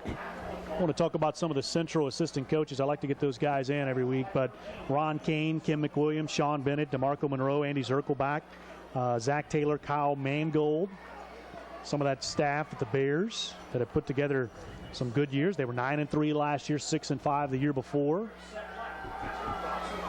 Back to pass is Gillis, but that is incomplete. It was intended for Trevor Ferguson, and he thought it was going to somebody else, therefore he didn't try to catch it. Some of the assistants for the Castle program: Jake Bennett, Jeff Bennett, Steven Slepsky, John Gillis, Matt Holwiger, Ted Huber, Dustin Krantz, Andrew Slepsky, and Kevin Temple. Those guys put in an awful lot of hours, and I'm not sure that... normally ex-players that just love the program, want to help out. Well, they got 12 in the box here, almost. Hester back to pass on 2nd and 10, and that ball is incomplete. Trying to come across to the side to Austin Fuchs, but it is over his head, and that'll bring up a pretty big third down here in the early going in the third quarter. What Castle's been doing both in the first half now to start the second half is that they are adjusting their safeties and their corners and their linebackers. They'll show a linebacker up on the line of scrimmage, then they'll adjust them back. They'll bring corners up, they'll bring safeties up. So they wait for Central to pick a play, and then they change their defense on them. So 3rd and 10 on the first drive of the second half for the Bears. Hester facing all types of pressure, but dumps it off to Brian Hooper, and Hooper's going to get up near the first down. Ball pops out, and let's see who has it. It's going to be close to a first down if the Bears retained it. Central was there on it first, but they've got a wrestling match going on for that ball. Could quite possibly have fumbled it for the first down. And they do retain possession. Going to probably have to bring the chains out on this. Here it is. Center screen. There's a great block there, but trying to stretch for the first down is where he lost it. And moving the chains, they're not going to measure it.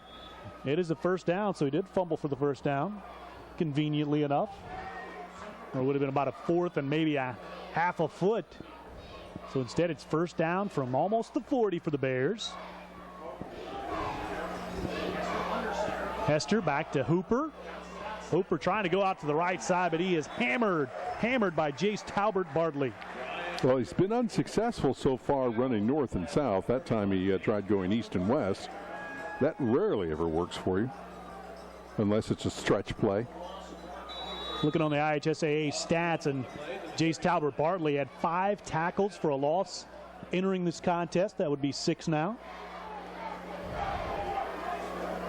Yeah, Castle has been flying under the radar. I moved them up in my rankings that I blog on the website to number 3.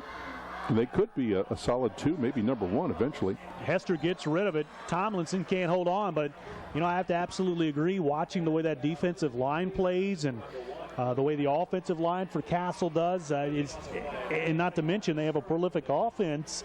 This team's going to be tough to reckon with, and you have to look a little forward in the schedule. Obviously, don't want to overlook anybody, but they've got North next week.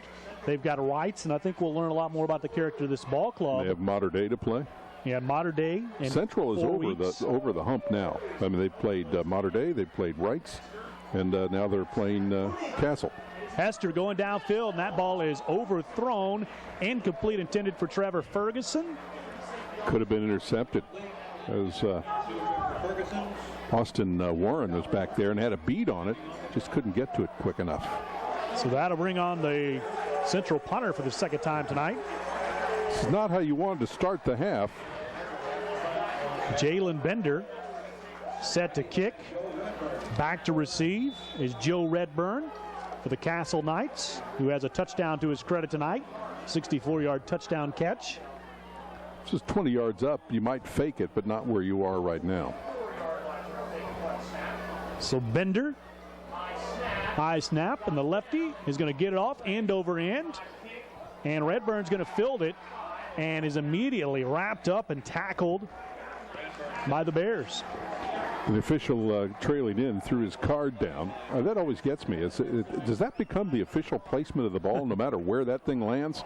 Because that was a good 2 yards off. Always see that thing fly. If you're in the stands, surely somebody's going to be asking you, or if you're knowledgeable about football, what does that mean? And it's to give them a reference to where the ball should be placed if they lose track of it.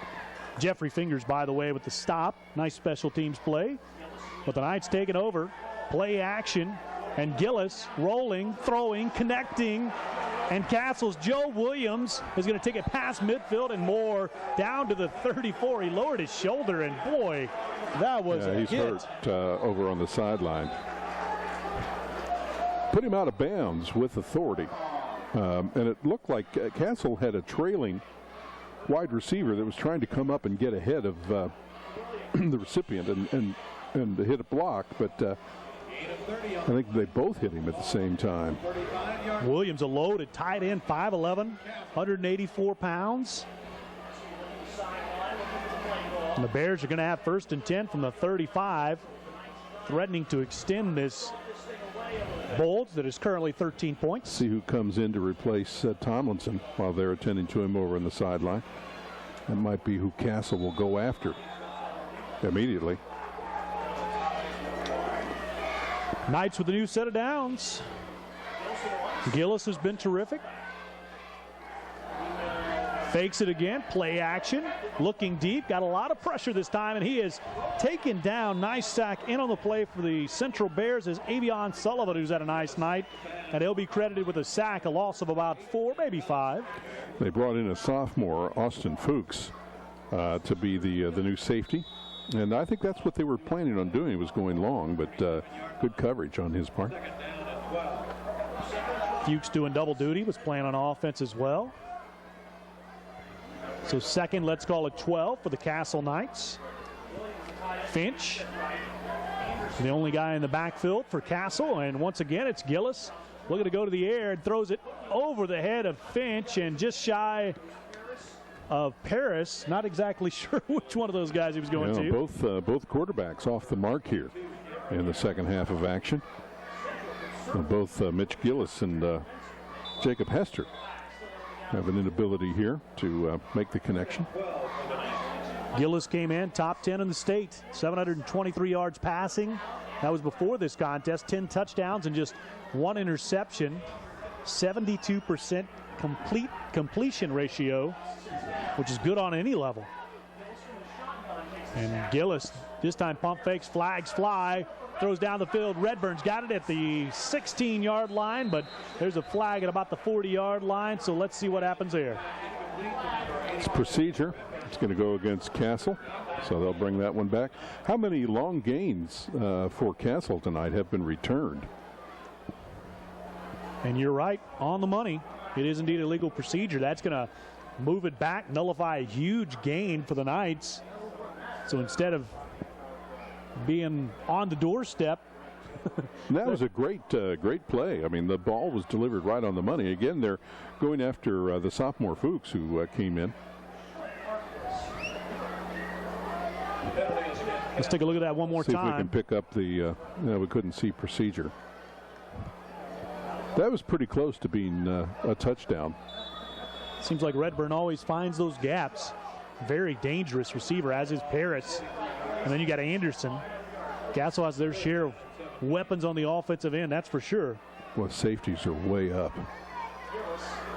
3rd down and 18 after the penalty.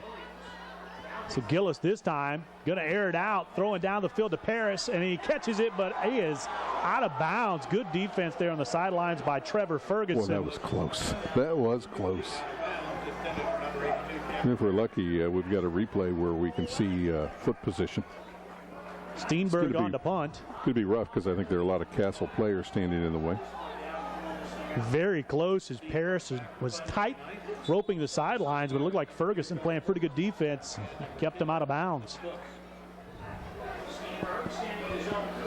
Well, Central gets another shot at it here.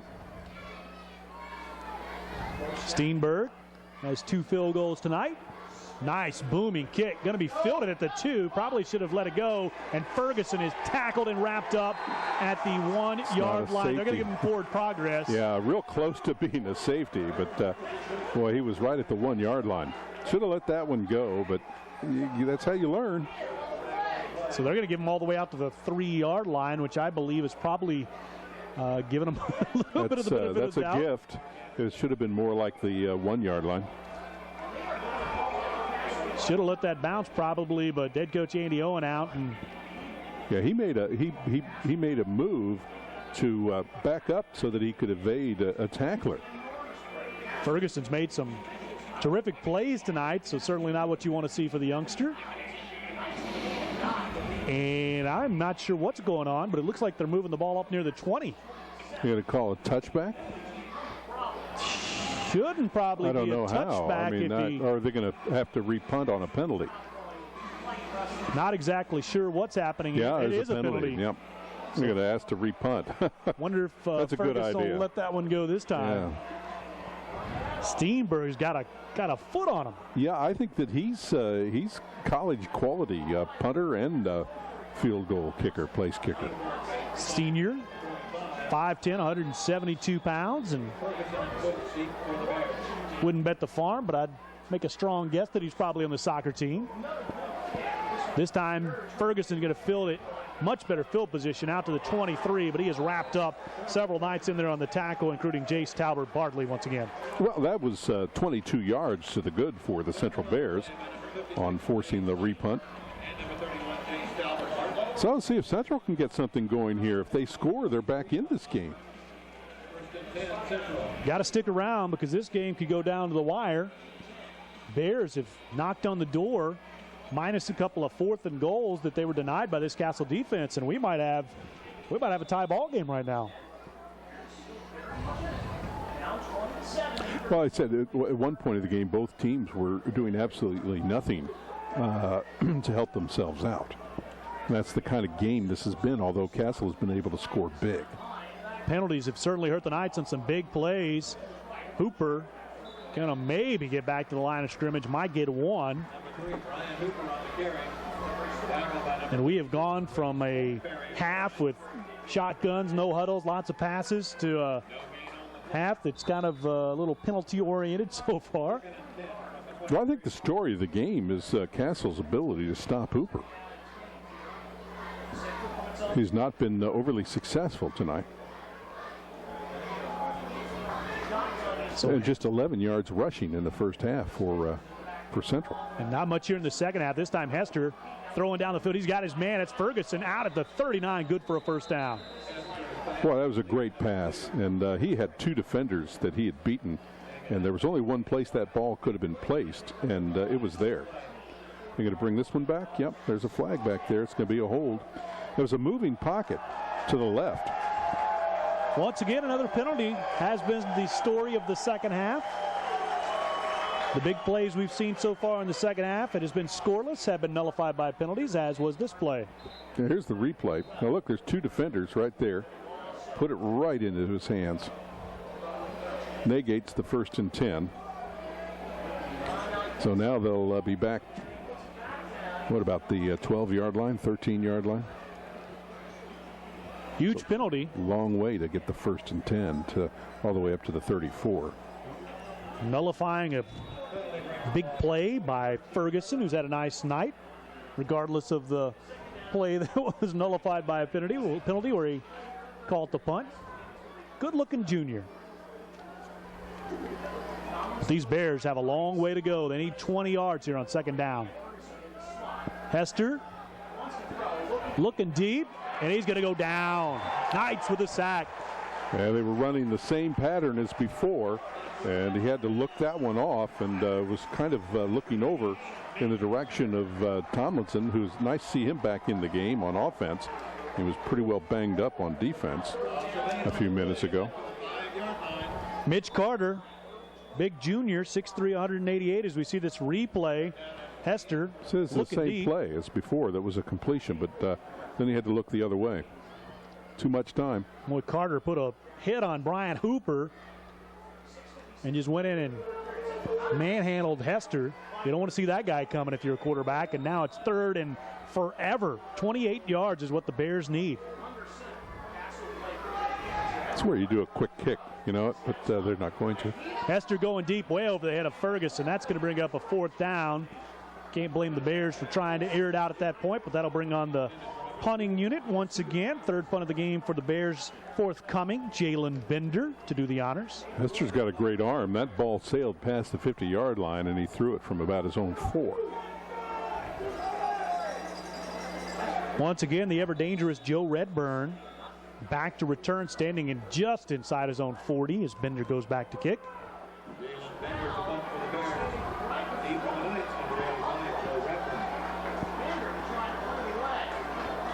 Bender from almost the back of his own end zone. His back of his heels are almost on the line. The lefty's going to get it off end over end. Might get a good hop from that one.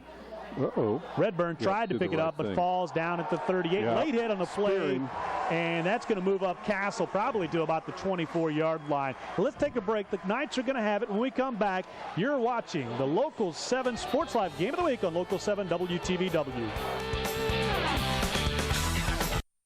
We're having a monster of a model year-end clearance at Expressway Dodge Chrysler Jeep and Ram. New 2011 Chrysler 200s as low as $17,990 or use 0% financing for 72 months. New 2011 Journey crossover starting at just $18,990 or new 2011 Grand Caravans with stow and go and rear air as low as $21,570. Hurry while the new 2011 models are still in stock at Expressway Dodge Chrysler Jeep Ram in Evansville.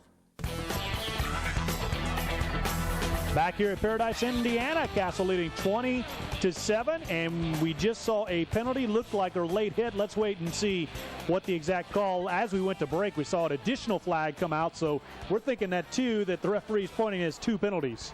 Yeah, first one's a personal foul, and I think the second one will be as well.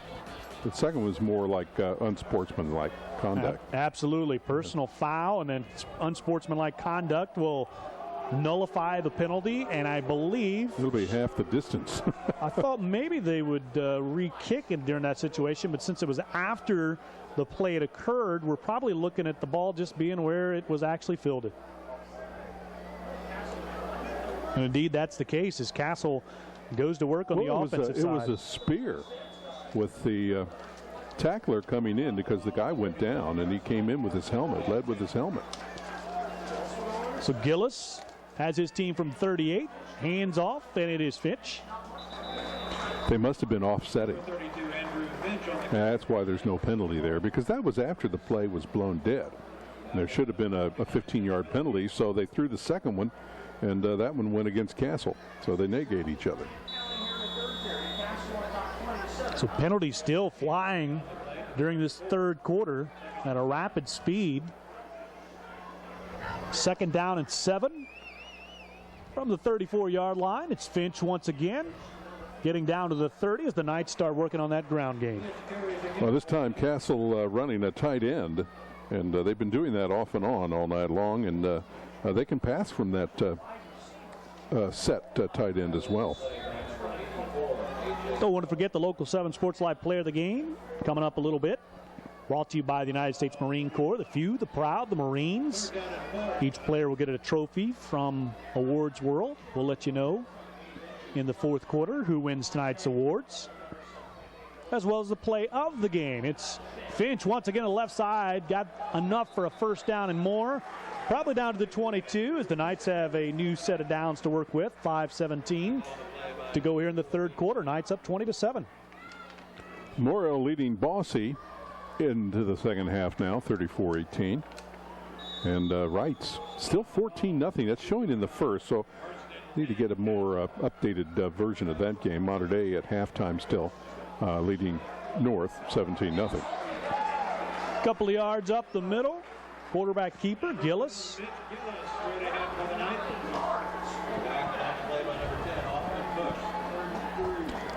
Going without a huddle, but they stand and get the call from the sideline, and they'll use some of the clock up. Only need a couple of yards to get a first down. And after a good gain from Gillis, Finch once again in the backfield. Different pace here in the second half. Finch going to get the first down and more inside the 10-yard line or right at the 10. Flags are flying. So story of the third quarter absolutely has been penalties. It's going to be half the distance, and it'll make it first and goal to go. Now, I'm assuming that it's going to go against Central. Maybe it's not. There's actually 2 flags out there. Waiting to get that official call. They should do the yellow cards, red cards like they do in soccer. Except you kick the players out for the entire game. Yeah, Not they're good gone. In football, right? Yeah, and they can't replace them. Here's a look at it. Let's see what happened. Finch goes up the middle, and I believe it was after the play, but not I didn't exactly see anything sure. suspicious there. Nevertheless, the Knights have it a little bit closer, so first and goal from about the 5-yard line for this very prolific offense that has scored a pair of touchdowns, pair of field goals tonight. Bears defense has done a good job on them in the third quarter, or I should say the penalties have also done a good job. Got the H-back in there, which would signify a run. Getting back to action here, Finch at halfback. Could get the carry, but let's see if Gillis indeed gives it to him. It indeed goes to Finch. 4, 3, 2, 1, touchdown Knights. Great blocking along the line of scrimmage. And there were a lot of white jerseys laying on the ground following that dive play. Fireworks flying here as Andrew Finch goes in from 5 yards out, 26-7. Castle fans loving it as the Knights threaten to go 4-0 here on the young season. It's starting to look like it's favorable for them to come out with the win here at home. Steenberg has been impressive tonight. Kicks it up, and it is good. 27-7, the Castle Knights leading. Let's take a break. We'll be back with more of the third quarter. You're watching the Local 7 Sports Live Game of the Week on Local 7 WTVW. In the market for a new truck, Expressway Chevrolet Buick GMC will be your first and last stop. For the largest selection of new trucks in the tri-state, 0% financing up to 72 months, and always guaranteed lowest prices on all new trucks. New 2011 Chevy Silverado or GMC Sierra regular cabs, your choice, just $13,990. New Silverado extended cabs, only $14,990. Or new Silverado crew cabs, only $17,990. We will not be undersold. Get to Expressway Chevrolet Buick GMC in Mount Vernon, Indiana. Back here in Paradise, Indiana, the Castle Knights leading at 27-7 in the third quarter. Chris Goodman along with Warren Disler and Pat Clark roam in the sidelines. And Warren, so far, the Knights, very impressive. Yeah, they're starting to really come into what we envisioned that they would be throughout the entire game. They really, Central, through the first half, kept them somewhat in check. But it was one of those scenarios where both teams were just kind of goofing up at the inappropriate times and not being able to put drives together. Now you're starting to see Castle eliminate the penalties, and they're starting to move the football very well. So the Knights, Steenberg, ready to kick it off. And that is into the end zone and more as he shows off that foot. He's had a terrific night. Let's take a look at this Finch touchdown run once again. See the H-back blocking ahead. That's who made it happen. 5th touchdown of the year for Finch. Came into this game with 4 and averaging 7.7 yards a carry.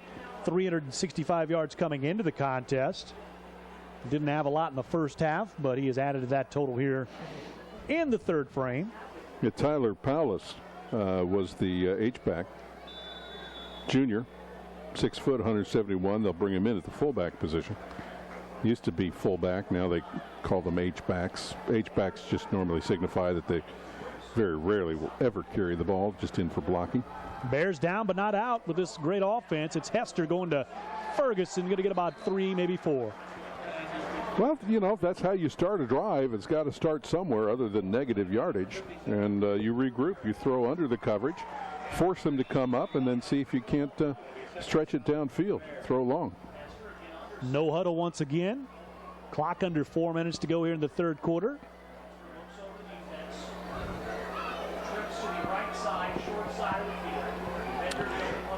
They have to score 3 times to win this game. Hester going over on the right side and not getting much is Garrett. He's had a nice game and, in fact, has the touchdown. But, boy, it seems like the Knights' defense has been tough. And go back to the first half, Warren, and you look at the 3 times that Central was in the red zone, 3 times on the goal line, and then they only score 1 time. What does that say about the Knights' defense? It's a great defense. Quarterback sneak, just a couple. Not going to get it. You know, it's going to be 4th and about 2. Probably going to be short. Let's go down on the sidelines to Pat Clark, who has more.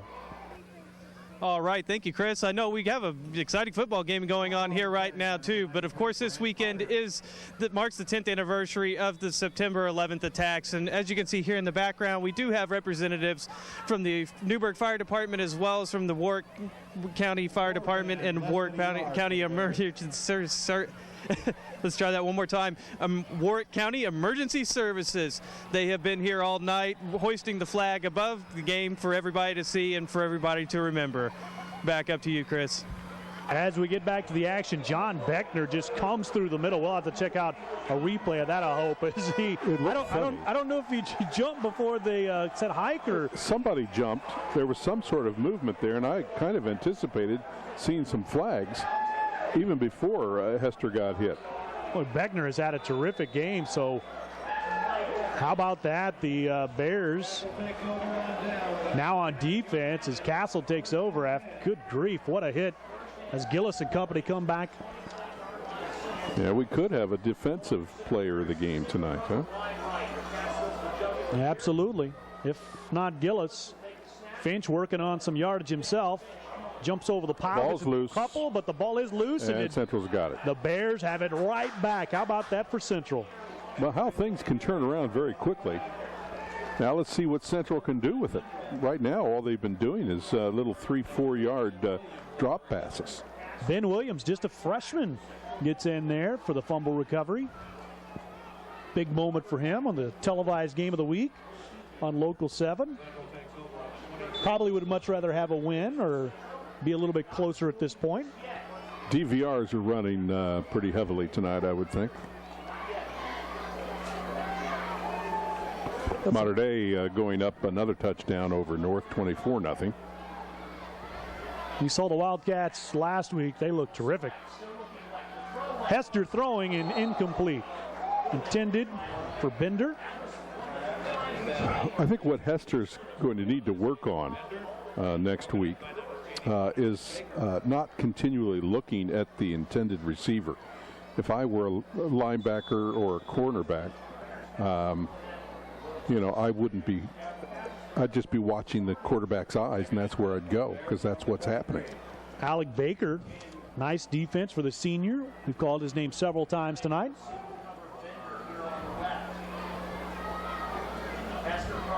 Hester, once again, going right side. This time has his man, and it's complete to Tomlinson. So it's manageable. It's going to be 3rd and 4. Last time they were at 3rd and 4. Third quarter, kind of the polar opposite of the first half. Kind of cruised through those first 2 quarters, but because of quite a few penalties and miscues by both teams, this third quarter is taking a little more time. Going to check off and bring another play in here. Getting the call from Coach Owen. The Bears need 3.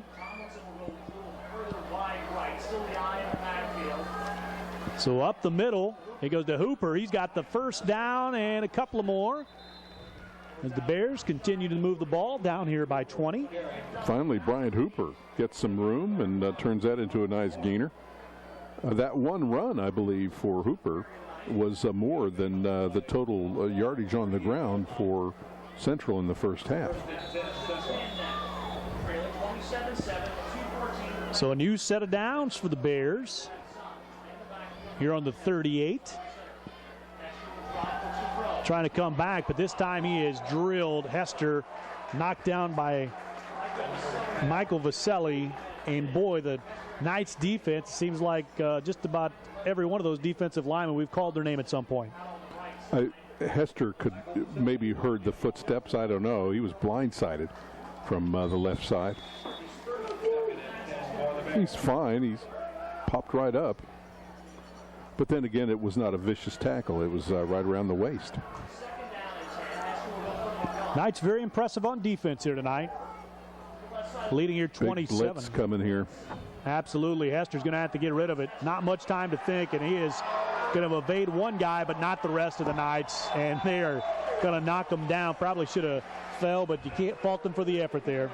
They brought everybody. I mean, you take a look at all the blue jerseys that were inside the line of scrimmage. There were only 2 that were not. Looked like in the first half we were watching a battle of 2 very, very even teams. And I tell you what, as the game progresses, Castle, defensively at least, has been very impressive. Very, very impressive. Well, you know, third, fourth quarter, teams start to tire. So it could be that the Central Bears offense is showing a little fatigue.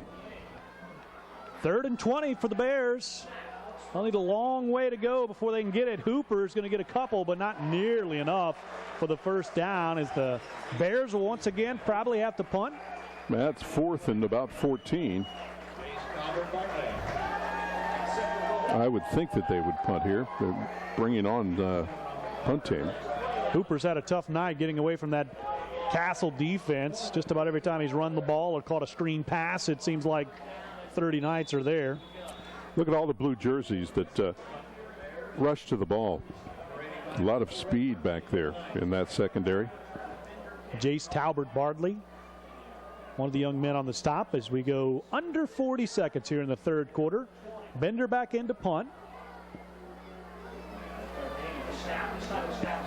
Here's the kick. Redburn back to receive it. He's going to have to run a long way to get this one, and it's going to go out of bounds at about the 28-yard line as the Knights offense takes over.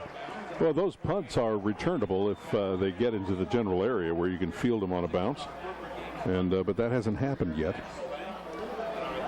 Don't forget My Hometown, yet another local program coming to Local 7 WTVW this fall. Join weekend anchor and reporter Lindsey Merwin as she travels the tri-state in search of hometown stories and ones you'll only see on Local 7 WTVW. My Hometown starts Sunday, September 25th at 7 o'clock. The first show takes us to New Harmony, Indiana. Of course, everybody knows it's in Indiana, right? I do. Some games ending now.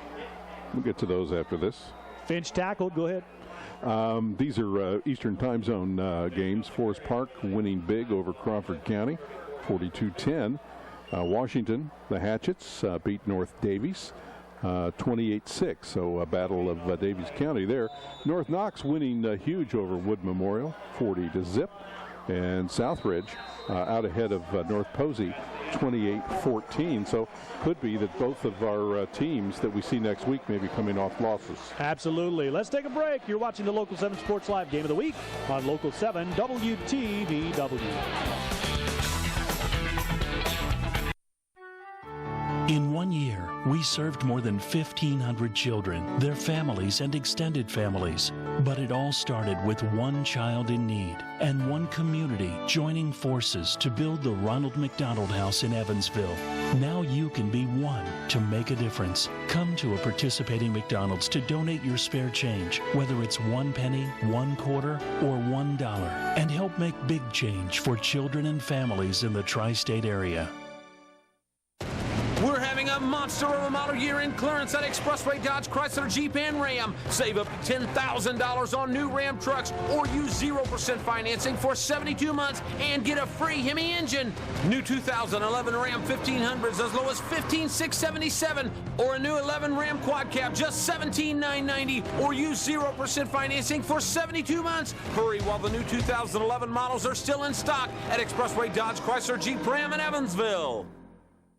It's Oktoberfest with a twist. Oinktoberfest is beer, barbecue, and the beanbag toss called Cornhole. It's all to benefit Gilda's Club. Come on down to Old National Bank headquarters downtown from 6 to midnight on Friday, September 30th. Quench your thirst as some of the best barbecue smokers in this part of the country stoke their fires for the red-hot competition. Then come back on Saturday, October 1st. We'll open the taps again from noon to 6 as you sample the barbecue and vote for your favorite. Help us open the red door to Gilda's Club.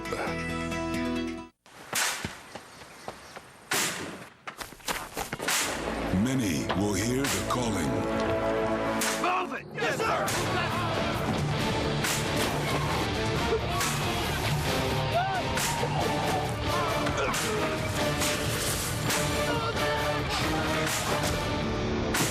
Few will earn the title United States Marine. The few, the proud Marines. Back to action here from Paradise, Indiana. You're watching the Local 7 Sports Live Game of the Week on Local 7 WTVW. It is Gillis looking to air it out, throwing it downfield. He's got Anderson, but that ball pops out. Perfectly timed that time, and that was Fuchs, who has come in and done, they've been aiming at him, thinking that just a sophomore, filling in, and for Tomlinson, but that time timed it perfectly and broke that one up. So Castle still not going with the huddle. Probably one of those opportunities where you want to make sure you work on some of the kinks after we saw so many flags fly in the third quarter. 3rd and 10. Gillis from that shotgun. He's got Finch in the backfield. Looking towards Finch, but instead going deep to Anderson at the 50. Caught, and at the 45-40. 35, goodbye. He's going to sail into the end zone. That is a 71-yard touchdown catch. Well, they've gone to him several times on that exact same pattern and wasn't able to hang on to it. Throw a flag. That's for over-celebration, I'm sure. That time on the money and gathered it in. Nobody could keep up with him. A lot of speed. So John Mark Anderson gets the Knights their 3rd touchdown catch of the contest. And 3rd touchdown pass for Gillis. I don't know. What do you think? I mean, they were doing posing in the end zone. One of those situations where it's probably not going to hurt either team anyway. No, if they start dancing and it takes 50 seconds for the dancing to stop, I can understand it, but it's like they want to take the fun out of football. So that makes it 33-7. Knights on top and kind of following pattern with their first 3 games. They wanted Terrell North 44-0, beat New Albany up at Lucas Oil 45-0, at Bossy 59-20. Probably on pace for the least amount of points they put up this season, but certainly right there. Holding Central to 7 currently, so their defense is holding up. To this point, has given up 27 total points in 4 games. That's getting it done as the kick is up from Steenberg to make it 34-7. And let's watch this. Doesn't get much better than this on a 3rd and 10. Gillis, just a pretty pass. He's laid it right in there. Missed tackle. Ferguson doing, I believe it was Ferguson doing everything he could. Had an off angle, and boy, Anderson knows what to do with it when he does catch it. Yeah, nobody in sight. Let's see if we see the penalty here. I don't know. They've got this thing where they kind of line up and everybody does a pose. We don't get to see it. You know, the players now, and typical of the modern era, they like to high five and jump and hit each other on the sides. Yeah, nothing wrong with that. I don't think that was the situation, but as we said, not exactly sure. Probably doesn't matter when you got a guy that can boot the ball like Steenberg. Oh, we do have the celebration. Okay, here it is. Boom, and I'm taking the picture. Oh, boy. And that cost them, I think, moving back considerably. Cameron Paris taking the picture, doing their best Chad Ochocinco there, and or Terrell Owens. You take your pick, and obviously not what you want to see if you're the Bears and you're losing by 27, and Coach Hurt's probably going to have a good talking to those players for that. Made for good TV, though. Big boot. Ferguson fields it at his own 15. He's out to the 35-yard line before he's tackled by Anderson, who's Johnny on the spot again. Nice return. Starting out a little further this time than they've been accustomed to here in the second half. Making a go at it from their own 35-yard line. Bears with a lot of work to do. Don't forget to join Drew Ammon and Doug Kuffner on Local 7 News. Follow tonight's game for Sports Live First. It's your first look at scores and highlights from high school games across the tri-state tonight. Of course, we'll have news coming up following this game immediately with Randy Moore, Julie Dolan, and Ron Rhodes. 1st and 10 for the Bears. Hooper trying to work his way to the right side of that Castle defense. I think since the second quarter on has been just tremendous. No effective running game, and I'm not going to blame it on Hooper because it's not necessarily his fault. There's just been inadequate blocking for the run, but yet in the first half that offensive line did a yeoman's job of blocking against the pass rush. A couple times they blitzed, they didn't handle it, but that's one of those things that you scratch your head and try and figure out. They've really bottled up this Bears offense that was tremendous coming in. Of course, they had a tough game against Mater Dei, but then bounced back against Wrights. And boy, this time that's a Hester fumble. Drilled, and the Castle Knights have got the ball right back. And in there, knocking the ball loose was Andrew Parker. I'll have to wait and see who pounced on the fumble. Looks like Mitch Carter's had a nice night. Yeah, as the two Carter brothers celebrate coming off the field. Now, see, they're all jumping and doing hip bumps, but no flags on that. I guess that's all right. It's the picture taking. Yeah. Once you get to the picture taking, the posing, that's crossing the line. Let's take a look at this again. As boy, I mean, you see, can't there was no forward motion of his arm. That was just a licking, and ball popped loose. Hard to pick a player of the game in this situation when the Knights defense has had so many terrific plays. Finch going left side down to the 23. He coughs it up, but it's out of bounds. If you're going to fumble, that's the way you want to do it. They won't allow the ball to be forwarded at all. They'll mark it to where he was. Or fumble it for the first down like we saw earlier in this contest.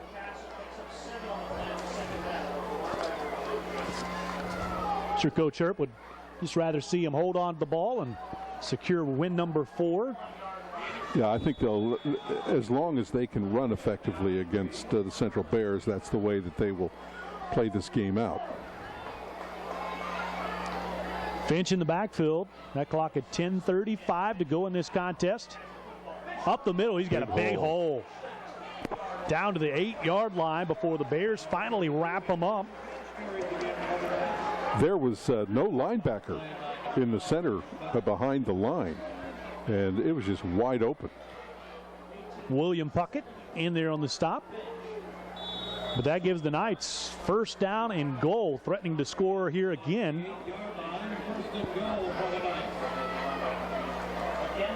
Finch again. Same play as before. Down to the 1-yard line this time. Knights have dominated this second half, leading here 14-0 in the second half alone, and threatening to add one more score. There you see the overall lead, 34-7. Well, it's been the Castle defense that has won this game. I think when you boil it right down in the second half, Central just has not been effective at all, either passing or running. Looks like Tyler Powless into the game. And it's going to go to Finch. He gets a nice block from Powless, and he goes into the end zone for the touchdown. 2 yards out. Finch scores again. His second touchdown of the game, his 6th of the year. Every time they bring Powless in, they score.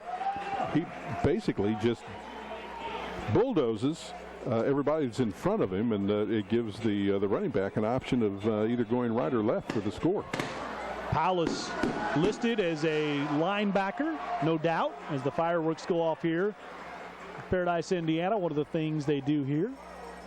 after every score. It's a nice touch. Used to have the cannon. Used to scare me to death when I was shooting a game and getting video. Let's take a quick break. We'll be back with the rest of the fourth quarter after this. You're watching the Local 7 Sports Live Game of the Week on Local 7 WTVW. In the market for a new truck, Expressway Chevrolet Buick GMC will be your first and last stop. For the largest selection of new trucks in the tri-state, 0% financing up to 72 months. And always guaranteed lowest prices on all new trucks. New 2011 Chevy Silverado or GMC Sierra regular cabs, your choice, just $13,990. New Silverado extended cabs, only $14,990. Or new Silverado crew cabs, only $17,990. We will not be undersold. Get to Expressway Chevrolet Buick GMC in Mount Vernon, Indiana. Back here in Paradise, Indiana, the Local 7 Sports Live Game of the Week on Local 7 WTVW. Chris Goodman alongside Warren Dissler. We got Pat Clark on the sidelines, and so far, all Castle tonight's very impressive. Well, I wanted to mention that from the press box, I am tweeting off and on throughout the game. I actually start maybe about a half hour before game time. And if you can't make it to the game and you can't be watching it, then take your cell phone and set it up to get the Twitter feed from Local 7, and at least you'll know what the score is and what's going on. Doing the same on Facebook, too. Steenberg set to kick off yet again. He's got a share of work in on that tonight. And the ball is dropped, and the Bears' Avion Sullivan trying to make the most of it, but he's not going to, and everything going Castle's way at this point. Should have just let that go. It might have gone out of bounds, which would have been a penalty, but it definitely would have gone into the end zone and would have been blown dead. Instead, they're going to be at the 5. Watch this once again. Sullivan trying to take it, loses it, probably trying to get upfield as quickly as he can, and then meets a horde of Knights defenders. Yeah, there were 4 blue jerseys there on it. So they're at the 6, could have been at the 20. There are some things that Central will need to work on, but the tough teams are out of the way now. They've all been losses, but they're all past that point in the schedule. Nice run there. Hooper on the carry, but you look at this score and you see it's 41-7. Obviously, Castle is most likely, barring the best comeback ever, is going to go on to win it, but obviously not indicative of the way this contest has been. Central has certainly played a better game than that score might indicate. Yeah, but on top of that, I mean, Castle has 41 points on the scoreboard, and there's only 7 for Central. So, where are they in the pecking order behind Wrights and Mater Dei, or are they behind them at all? Interesting to note, they will play both of those teams before the season finishes out. Hooper out past the 11. Austin Current called his name a few times tonight. He is in there on the stop. Linebacker core for the Castle Knights has done an excellent job tonight. In fact, their whole defense, whether it's their 4 down linemen, their linebackers, corners, they've thrown some really horrific blitzes at Hester. And every time they blitz, I think it's been successful. Clock continues to run as the Bears have third, let's call it 4, maybe 5.